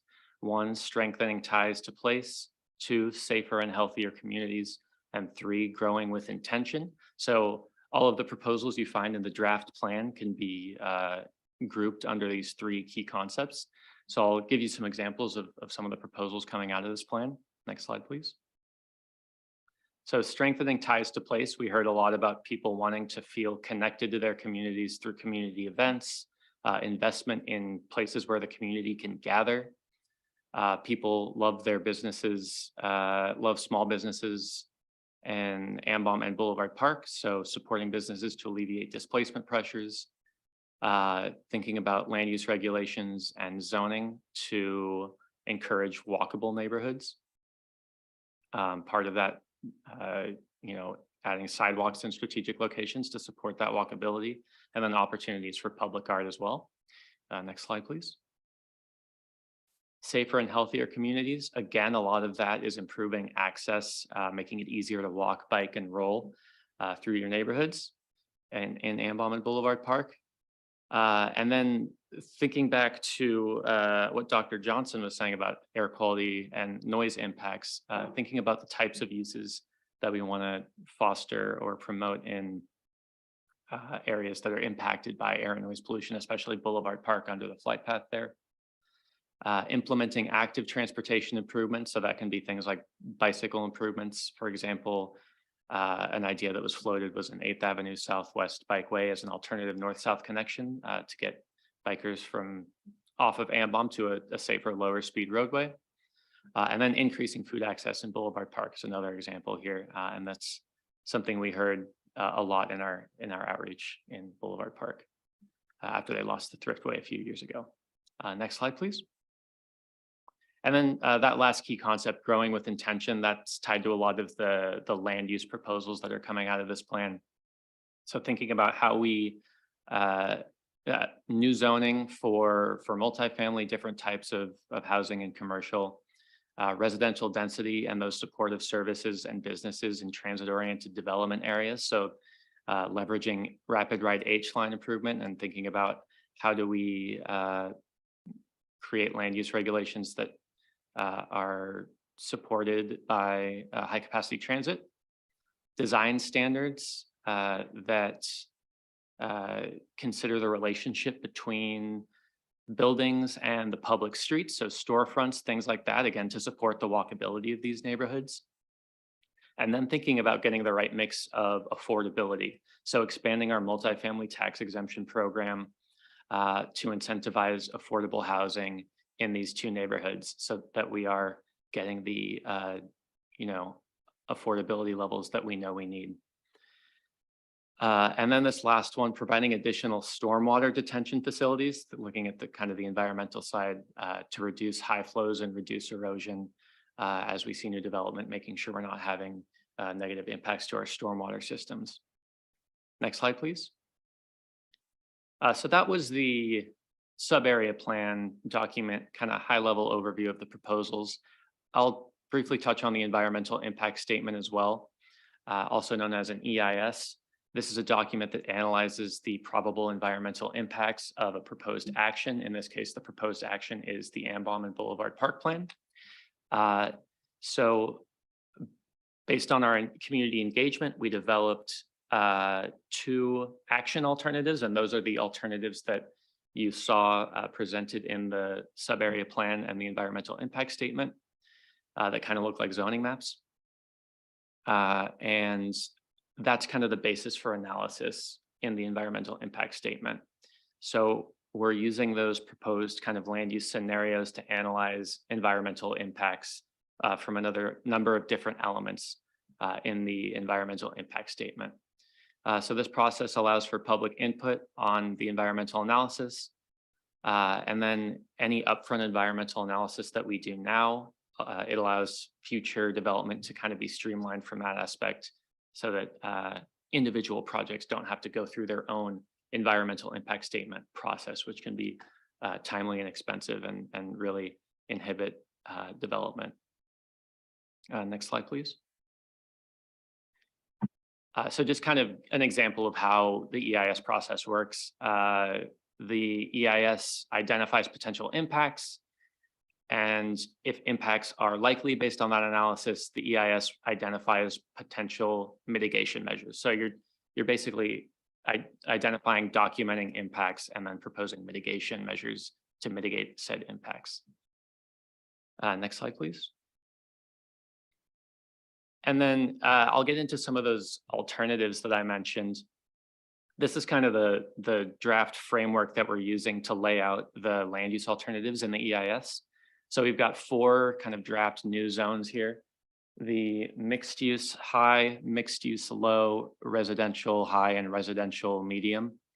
And each of those draft zones has different dimensional standards and allowed uses, so kind of different height limits and different uses allowed. So mixed use high would be up to 6 to 8 stories. Mixed use low would be, I think, base of 3 with up to 5 if you incorporate office or other commercial uses. Residential high would be that 6 to 7 story category at the 6 to 7 stories at the highest.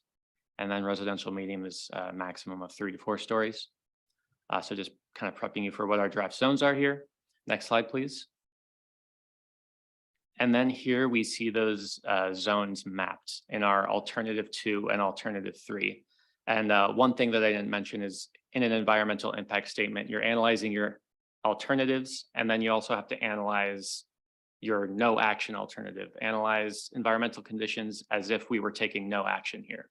So alternative 1 is no action, alternative 2 and 3 are our action alternatives. So alternative 2 is the left map, AMBOM is shown here.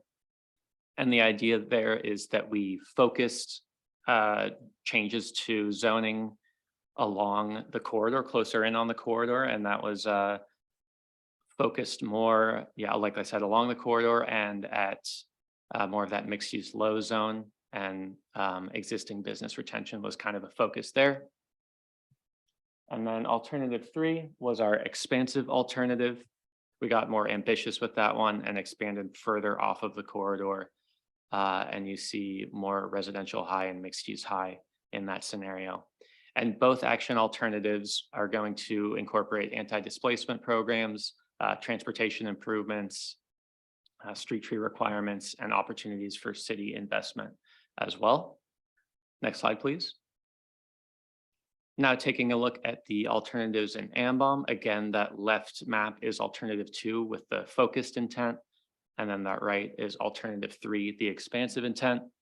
The focused, again, kind of limits zoning closer to existing commercial cores, and the expansive expands outwards with potential changes to zoning. And then you'll also note in alternative 3 that there is some residential medium around Hilltop Park as well. And then again, just to remind people that there are air quality and noise impacts in this neighborhood. And we heard about that in Dr. Johnson's presentation as well. So just something to consider. Next slide, please. And then I also want to talk about housing affordability. We'll go into more detail on this, I think, in future discussions. Just wanted to mention that this is something that we're considering and thinking about how we want to approach this, because there are different options on how you approach providing affordable housing with new zoning. So I wanted to give you kind of some of the strategies we're thinking about and some of the benefits and drawbacks of those. So the first one there is required inclusionary housing, which basically means that any new multifamily development would be required to provide a certain percentage of affordable housing. The benefit there is, of course, that you're able to establish and set the affordable units with any new development. The drawback there is that it often makes development not feasible. So if you're wanting to provide more housing, you can actually, this can have the unintended consequence of preventing new housing altogether. There's the multifamily tax exemption, which I brought up earlier. That provides a tax incentive to developers who are willing to provide affordable units in new development. So that tax incentive often makes it more feasible, more doable for developers to build those affordable units. The drawback there is that you can sometimes see reductions in tax revenue to the city, although we've been told that that's nominal. There are also development bonuses where you're offering development incentives like height increase or reduced parking requirements in exchange for a developer providing a certain percentage of affordable units. Again, you're providing a direct incentive for affordable units, and it often makes it more feasible for those affordable units to be developed. The drawback there is that the economics of that can be kind of tricky and hard to nail down. Like if you get the right fit for development bonus, when your economics change or your market changes, you can start to see your bonuses not work as well anymore. So it's kind of a hard thing to nail down. So I just wanted to introduce that, and I would welcome feedback if the council has thoughts on strategies for housing affordability. Next slide, please. And then 2023 timeline, just to let you know where we're at and where we're headed. Our comment period for the draft plan and EIS just ended last Friday. In March, we're going to be meeting with our advisory group one last time. And then we will be introducing the sub-area plan to go through the legislative process with Planning Commission and then with you all. And then hopefully we'll have that adopted in June. And then a few months after that, we'll look at adopting the associated planned action and rezone. Next slide, please. So that concludes my presentation. I'm happy to address any questions the council has. Deputy Mayor. Thank you for this great presentation and all the work that's gone into this so far.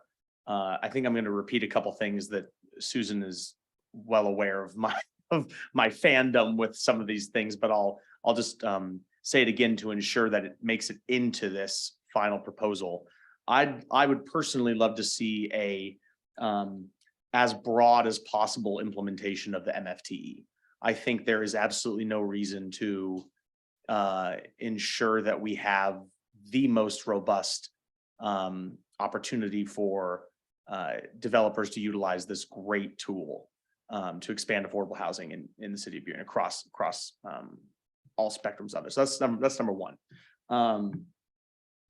Number two, I was just thinking more about sort of the character of these neighborhoods and the transit zones and how Ambom is much more of a corridor that connects White Center and West Seattle, and how Boulevard Park is much more connected to Des Moines Memorial, Military Road, and 99.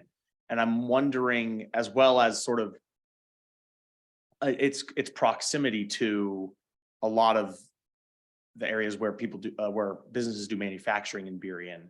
And is there ways to incorporate insurances that semi trucks and large trucks and manufacturing mobility is not directly going through neighborhoods? Just the other day, I was driving through Boulevard Park and I saw semi trucks cruising through. Didn't seem like they needed to be going through Boulevard Park because we have 518 and 99 and 509 right there. So also, I guess also on Ambom, you know, understanding where we have our semi trucks that are presumably going to NERA or some other places, stick to the transit corridors that they should be sticking to, and to reduce noise and reduce pollution in some of these neighborhoods. That's the second point. I'm personally in favor of the more expansive option across in both the area plans. I think that we as a city have one of the best tools to ensure that we are building high dense affordable housing, and that's zoning. And I think that in Burien, we've been pretty close to the front end of this in the region of making sure that we are attracting affordable housing and unique options and trying innovative things. And I think that this is proposing a really solid future for where we want to see smart growth and smart development. So I'm in favor of the third option. This is just a quick question I had. Has there been any communication with Rainier Golf Course about what they think about that sub area plan around Boulevard Park? Because they have a huge piece of property there, as you see on the map, and I'm just curious if there's been any communication with the golf course and if they've come and offered thoughts. Yeah, we've spoken with them about their future plans for retaining the golf course and mentioned this planning effort. They didn't have a lot to say one way or the other at the time that we spoke to them about kind of the direction we were headed with the plan. Okay. Thank you. Any other questions? Councilmember Mora, then Councilmember Sarah. Thank you. I just wanted to remind everyone that high density apartments don't always equal affordable housing. Just because we have more apartments doesn't make it more affordable. One personal example for myself is my family could never afford to live in a different apartment or a different house in Burien. Just because we make under 50% AMI, it's not affordable for us to stay in Burien. We just got very lucky about where we're renting. So I would caution how we move forward with this, especially since there's a lot of families that live in these areas. One example for myself, we needed to find a temporary housing. We are a family of 7 now. And we found a 3-bedroom apartment that we could rent. The only downside was their cap was 6 people and they would not allow even a baby, a newborn. So that kind of sucked for us. So I would be interested to hear of the people or anyone, I guess, who would be potentially building these apartments, what there would be allowing for apartment sizes and the amount of people that would be allowed to live in there.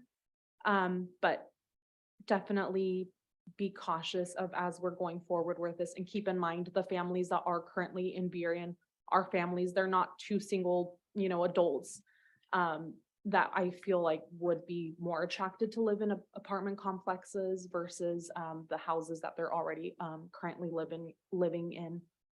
Thank you. Thank you. Thank you. I want to start by talking a little bit about Boulevard Park. And it's, all things being equal, I would support the option 3, but all things not being equal, Boulevard Park's a little bit of a hot mess with the airport going over it and the ultrafine particles that we just learned about and the noise. In addition to a lot of infrastructure issues with some of the things on the area that I was looking at on option 3 are still on septic systems. And I think if there's a plan that puts the cost of that on the developer, I'm very concerned that that's going to price people out of being able to live there. And I don't know who else it would be on, but if somebody's paying those additional costs, it's going to get passed on to the people living in that area. A lot of residents in Boulevard Park are renters because the people who originally owned the property moved somewhere else but couldn't sell the house and rent it. And so there's a lot of kind of people living in Boulevard Park where that is their price point. And I'm very concerned about that price point being lost in this. So those would be my thoughts on Boulevard Park. I think the language around the infrastructure and the environmental needs to be strong enough that those issues have to be addressed in order for growth to happen. And we obviously can't address it by making all the airplanes go somewhere else, but can the housing can it have the kind of air filtration that's needed? And as the proud owner of a HEPA filter, that's a lot of maintenance. So is there, if it's not maintained, there's health issues involved in not maintaining your HEPA filter. I want to make sure we think that neighborhood through, especially if we're seeing it as absorbing a large amount of Burien's population when there's known health issues that we're saying we want a large part of our population moving into. Thank you. Well, I appreciate when we looked at these 2-dimensional maps, a lot of the density is around the major thoroughfares. I think that makes sense. I'm just curious about what strategy, you had 3 strategies, what strategy would Connect be under? Is that just the MFTE or was it a combination of dedicated and MFTE? Sorry, can you repeat that? So for the Connect project, if we were to put it in one of the strategies, which one would it be? Like in one of the zoning categories? Well, you had a housing affordability chart, and there was, in the middle was the multifamily tax exemption. Yeah. Okay, so MFTE at an 80% area median income, that's the affordability level that Connect was Okay. developed under. Is that what you're asking? not that I would necessarily build another connect in that, but I just wanted to see, you know, what model were they following? And it seemed like, you know, one thing to consider is that mixed income in these buildings, which I appreciate. The other pieces, well, a couple of pieces, I agree with Councilmember Sarah around, we do have the ability to be thoughtful, I think, of building requirements when we know certain residences may be exposed to things differently. So I think Boulevard Park is different from Ambom in many ways. I'd like to hear more about the equity lens because I feel like I saw it in the bicycle lane, but would like to hear more about how else does that manifest in a plan like this?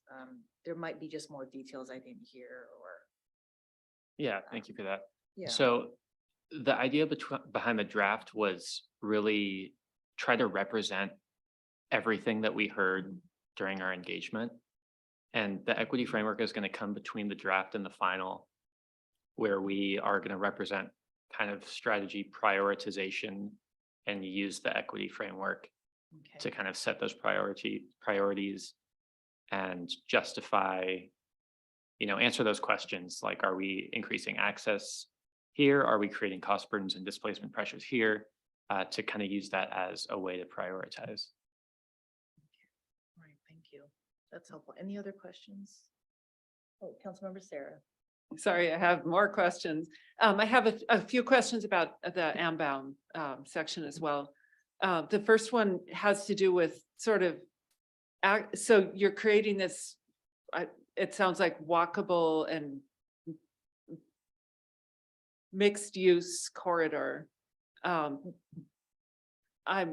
slightly concerned about walkability into that corridor from the adjacent neighborhoods. How easy is it to get to the walkable Ambom from different areas? And that's a concern I have for Boulevard Park as well, is that you have a lot of adjacent streets that don't have sidewalks, that have maybe are narrow streets and don't have sidewalks, or it's unclear whether it's okay to park here or you should be driving here or you can walk here. And I think that those are questions that I'd like to feel that we knew an answer for as those main corridors were being built up. And the other question is more something because I know people spoke earlier and they've been waiting to hear this conversation. I think one question people have is, what is a timeline after all of the community engagement, after the follow-up from this, and once it becomes, whatever version of it is adopted, what's the timeline of actually construction happening after that? Are there people waiting in line, or is it, okay, now it's been approved, eventually building will happen? Yeah, thank you for that question. It's the latter. So when we're talking about rezoning, we're talking about changing the regulations of what you can build and how large you can build it on your property. We haven't been talking with any specific development along that Ambom corridor for new development. There's no, you know, guaranteed construction that's going to happen.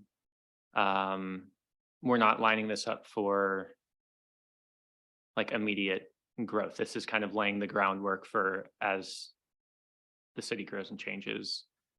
It's, you know, we won't see all of these properties that are rezoned develop in the next 20 years. So this is just the change of regulation that hasn't really changed since we adopted in 1993. And is there a process whereby if my property has been rezoned or the block over has been rezoned, where I find that out? Yeah, so when we actually get to a spot where we know the formal boundaries of zoning, we're working with our communications team to make sure that people do know.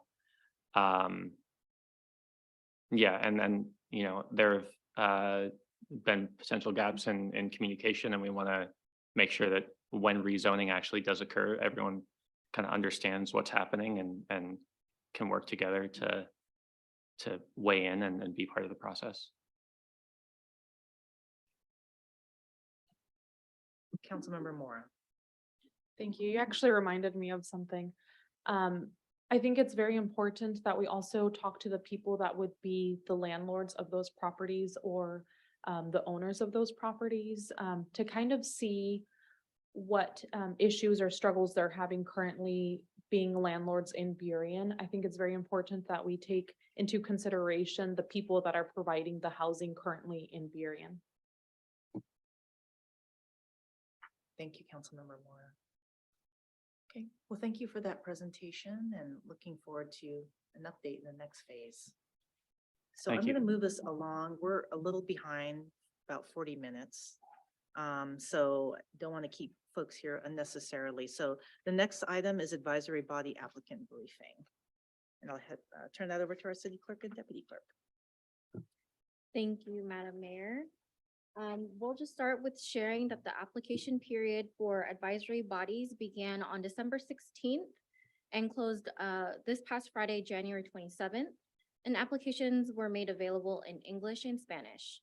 The vacancies were advertised on the city website, the B-Town blog, and the city's multiple social media accounts.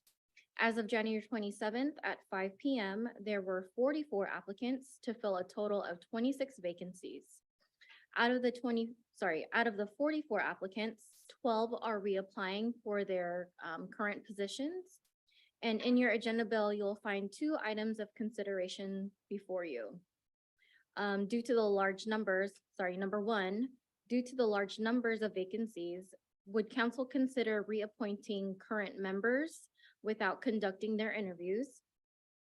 As of right now, if council were to interview all applicants, interviews would span over the course of 5 special meetings at about 2 hours each. And then the second item of consideration is regarding the Burien Airport Committee. There were a total of 5 applicants to fill 6 vacancies. So city council may wish to consider decreasing the number of committee members, both community members and council members. And another item to consider is to stagger the term lengths. The agenda bill outlines the next steps and timeline, and we're happy to answer any questions that you might have at this time. I have a question. Are there term limits on any of these seats? Terms are 4 years each, and 2 terms total for each commissioner or member. So if you were to consider someone who is reapplying, that would already be screened. You'd let us know Yes. who's eligible to. Okay. Any other questions? Sarah. First a comment. When I saw there were 25 vacancies, I was like, good luck. And I'm looking at it now and you have far exceeded. Good job. The other comment I had, or it was a question about the airport committee is, can you do standing vacancies where if a position isn't filled, you continue to post it, or is the effort to try and fill everything at the same time? I believe the effort is to fill it at the same time. However, if the positions are not filled, I believe there is one person that would need to continue fulfilling their term. It's just difficult to know who that might be. Garmin, would you like to speak to that a bit? Not really, because I don't know who that person is going to be. Generally, under the rules, someone who is, people who are serving are expected to continue serving until their position has actually been filled. So unfortunately, someone who needs to finish under our rules would still be responsible for appearing until we find a person to replace them. So anyone out there listening who knows anyone that wants to be on the airport commission, can they still apply, or is the window closed? The applications are closed. However, because airport committee has not received sufficient applicants, I think we would make a consideration for that committee. And I think this comes to the point about whether or not we need to continue having a total of 9, 3 council members as well as 6 members of the public? Or is this something that could be drawn down to perhaps 7 or 5? And then if that's the case, obviously you'd have enough members of the community that were interested to fill those slots. And that would require council action to make that change.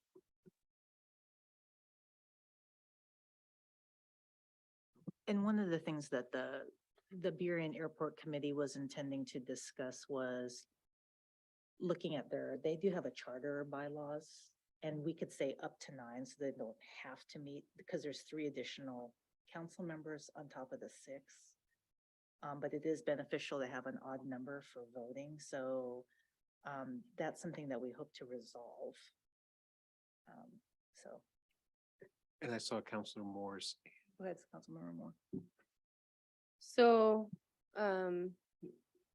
we just heard a pretty chilling presentation about airport related issues.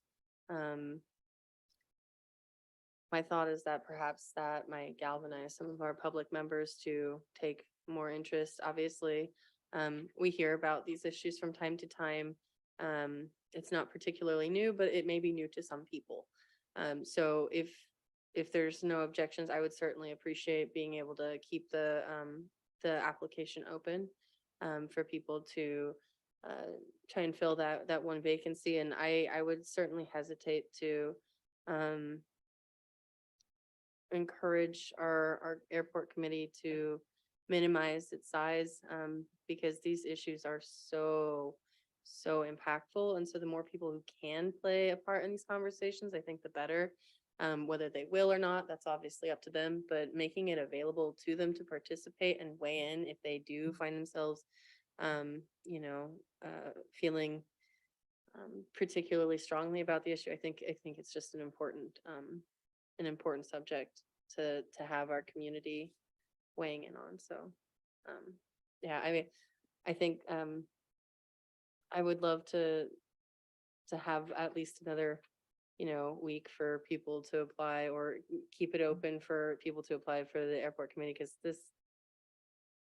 this report was just a stark reminder of how much of a difference living next to an airport can really make. And there are so many voices that have not had significant weigh-in on these matters that we could really use playing some level of involvement in this conversation.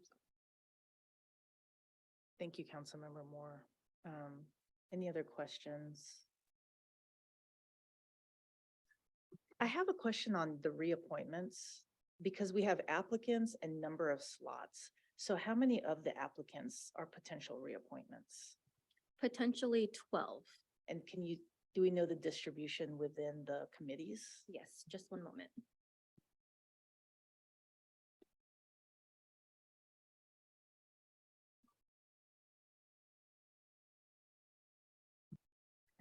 So for Arts Commission, there are 3. For Burien Airport Committee, there are 2. Oh, hang on one second. Hold on. Oop, my mic is off. This slide here, the application count. Okay. So for Arts Commission, there are 3. Burien Airport Committee, there are 2 members reapplying. The EDP, there are 2. Human Services Commission, there are 3. Parks and Recreation Advisory Board, there is 1, and Planning Commission, there is 1 member reapplying.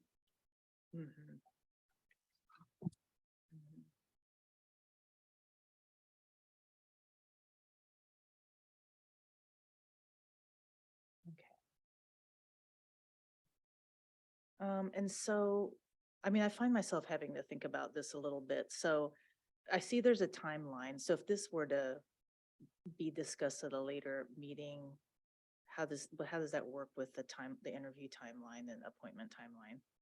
Is there any wiggle room?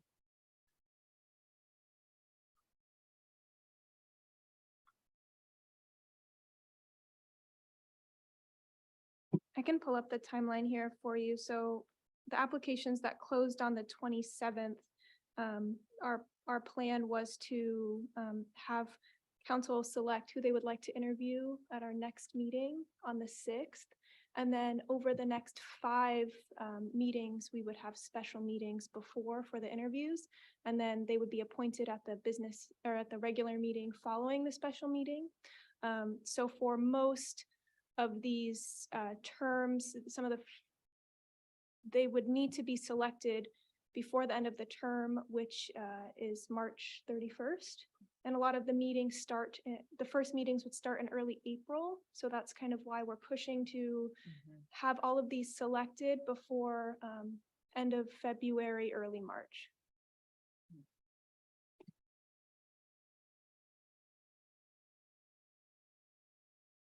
Councilmember Sarah.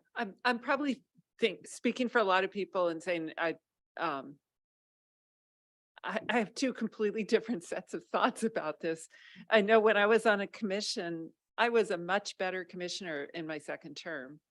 But on the other hand, I was taking up space that somebody else with new ideas and potentially that represented other parts of the community that hadn't been at the table could have been taking. So I'm really seeing both halves of this and would love to hear other people's thoughts.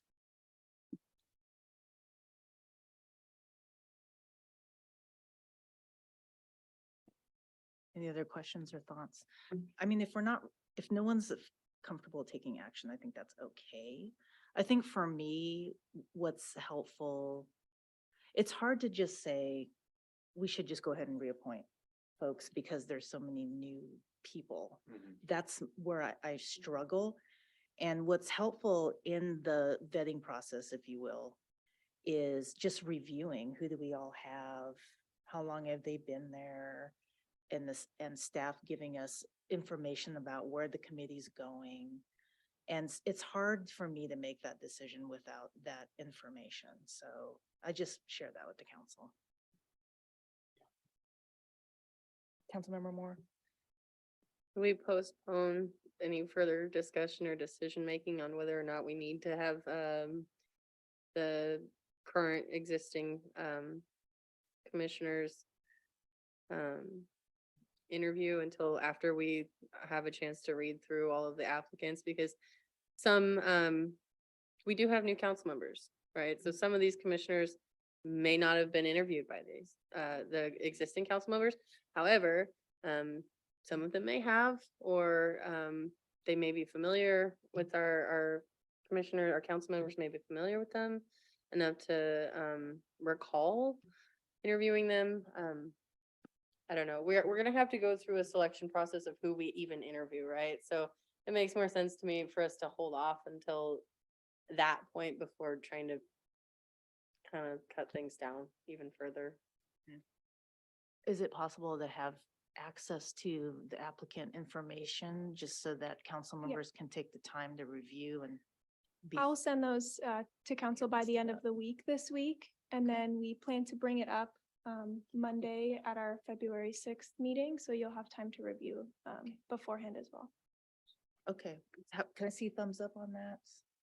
All right, sounds good. Councilmember Moore. I just wanted to clarify what the situation is with our alternates and their positions, because obviously we have vacancies that do come up and the alternates have served a very dutiful purpose thus far. And so I want to make sure that we're recognizing them and utilizing them to their full capabilities and acknowledging them while we're going through these interview processes. So, yeah. Okay, thank you, Councilmember Moore. Okay, well, if there are no other comments, we can move to our next city council planning calendar. So our last item is the city council planning calendar. And Thank you, Madam Mayor. I will keep it short. I know everyone's eager to leave. You have your planning calendar in front of you in the packet. We'll share with you that the clerk's office and I are working to update the planning agenda that we have.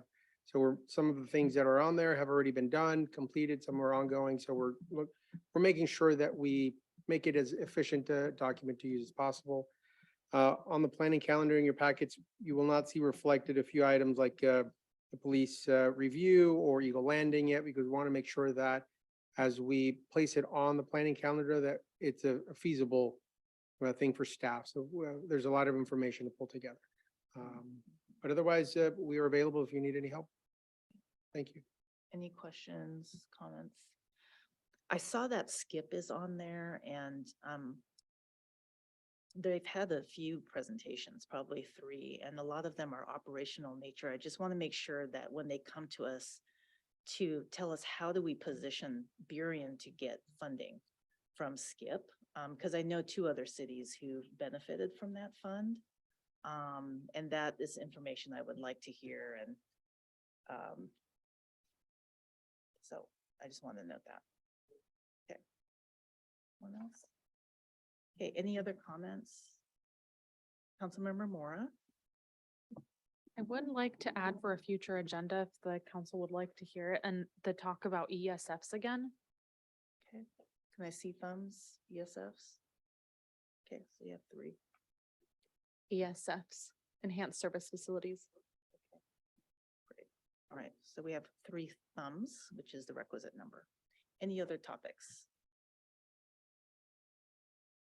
Okay, so we're at the end of our agenda, and so if there are no objections, this meeting is adjourned. Thank you, everybody. Thank you, staff.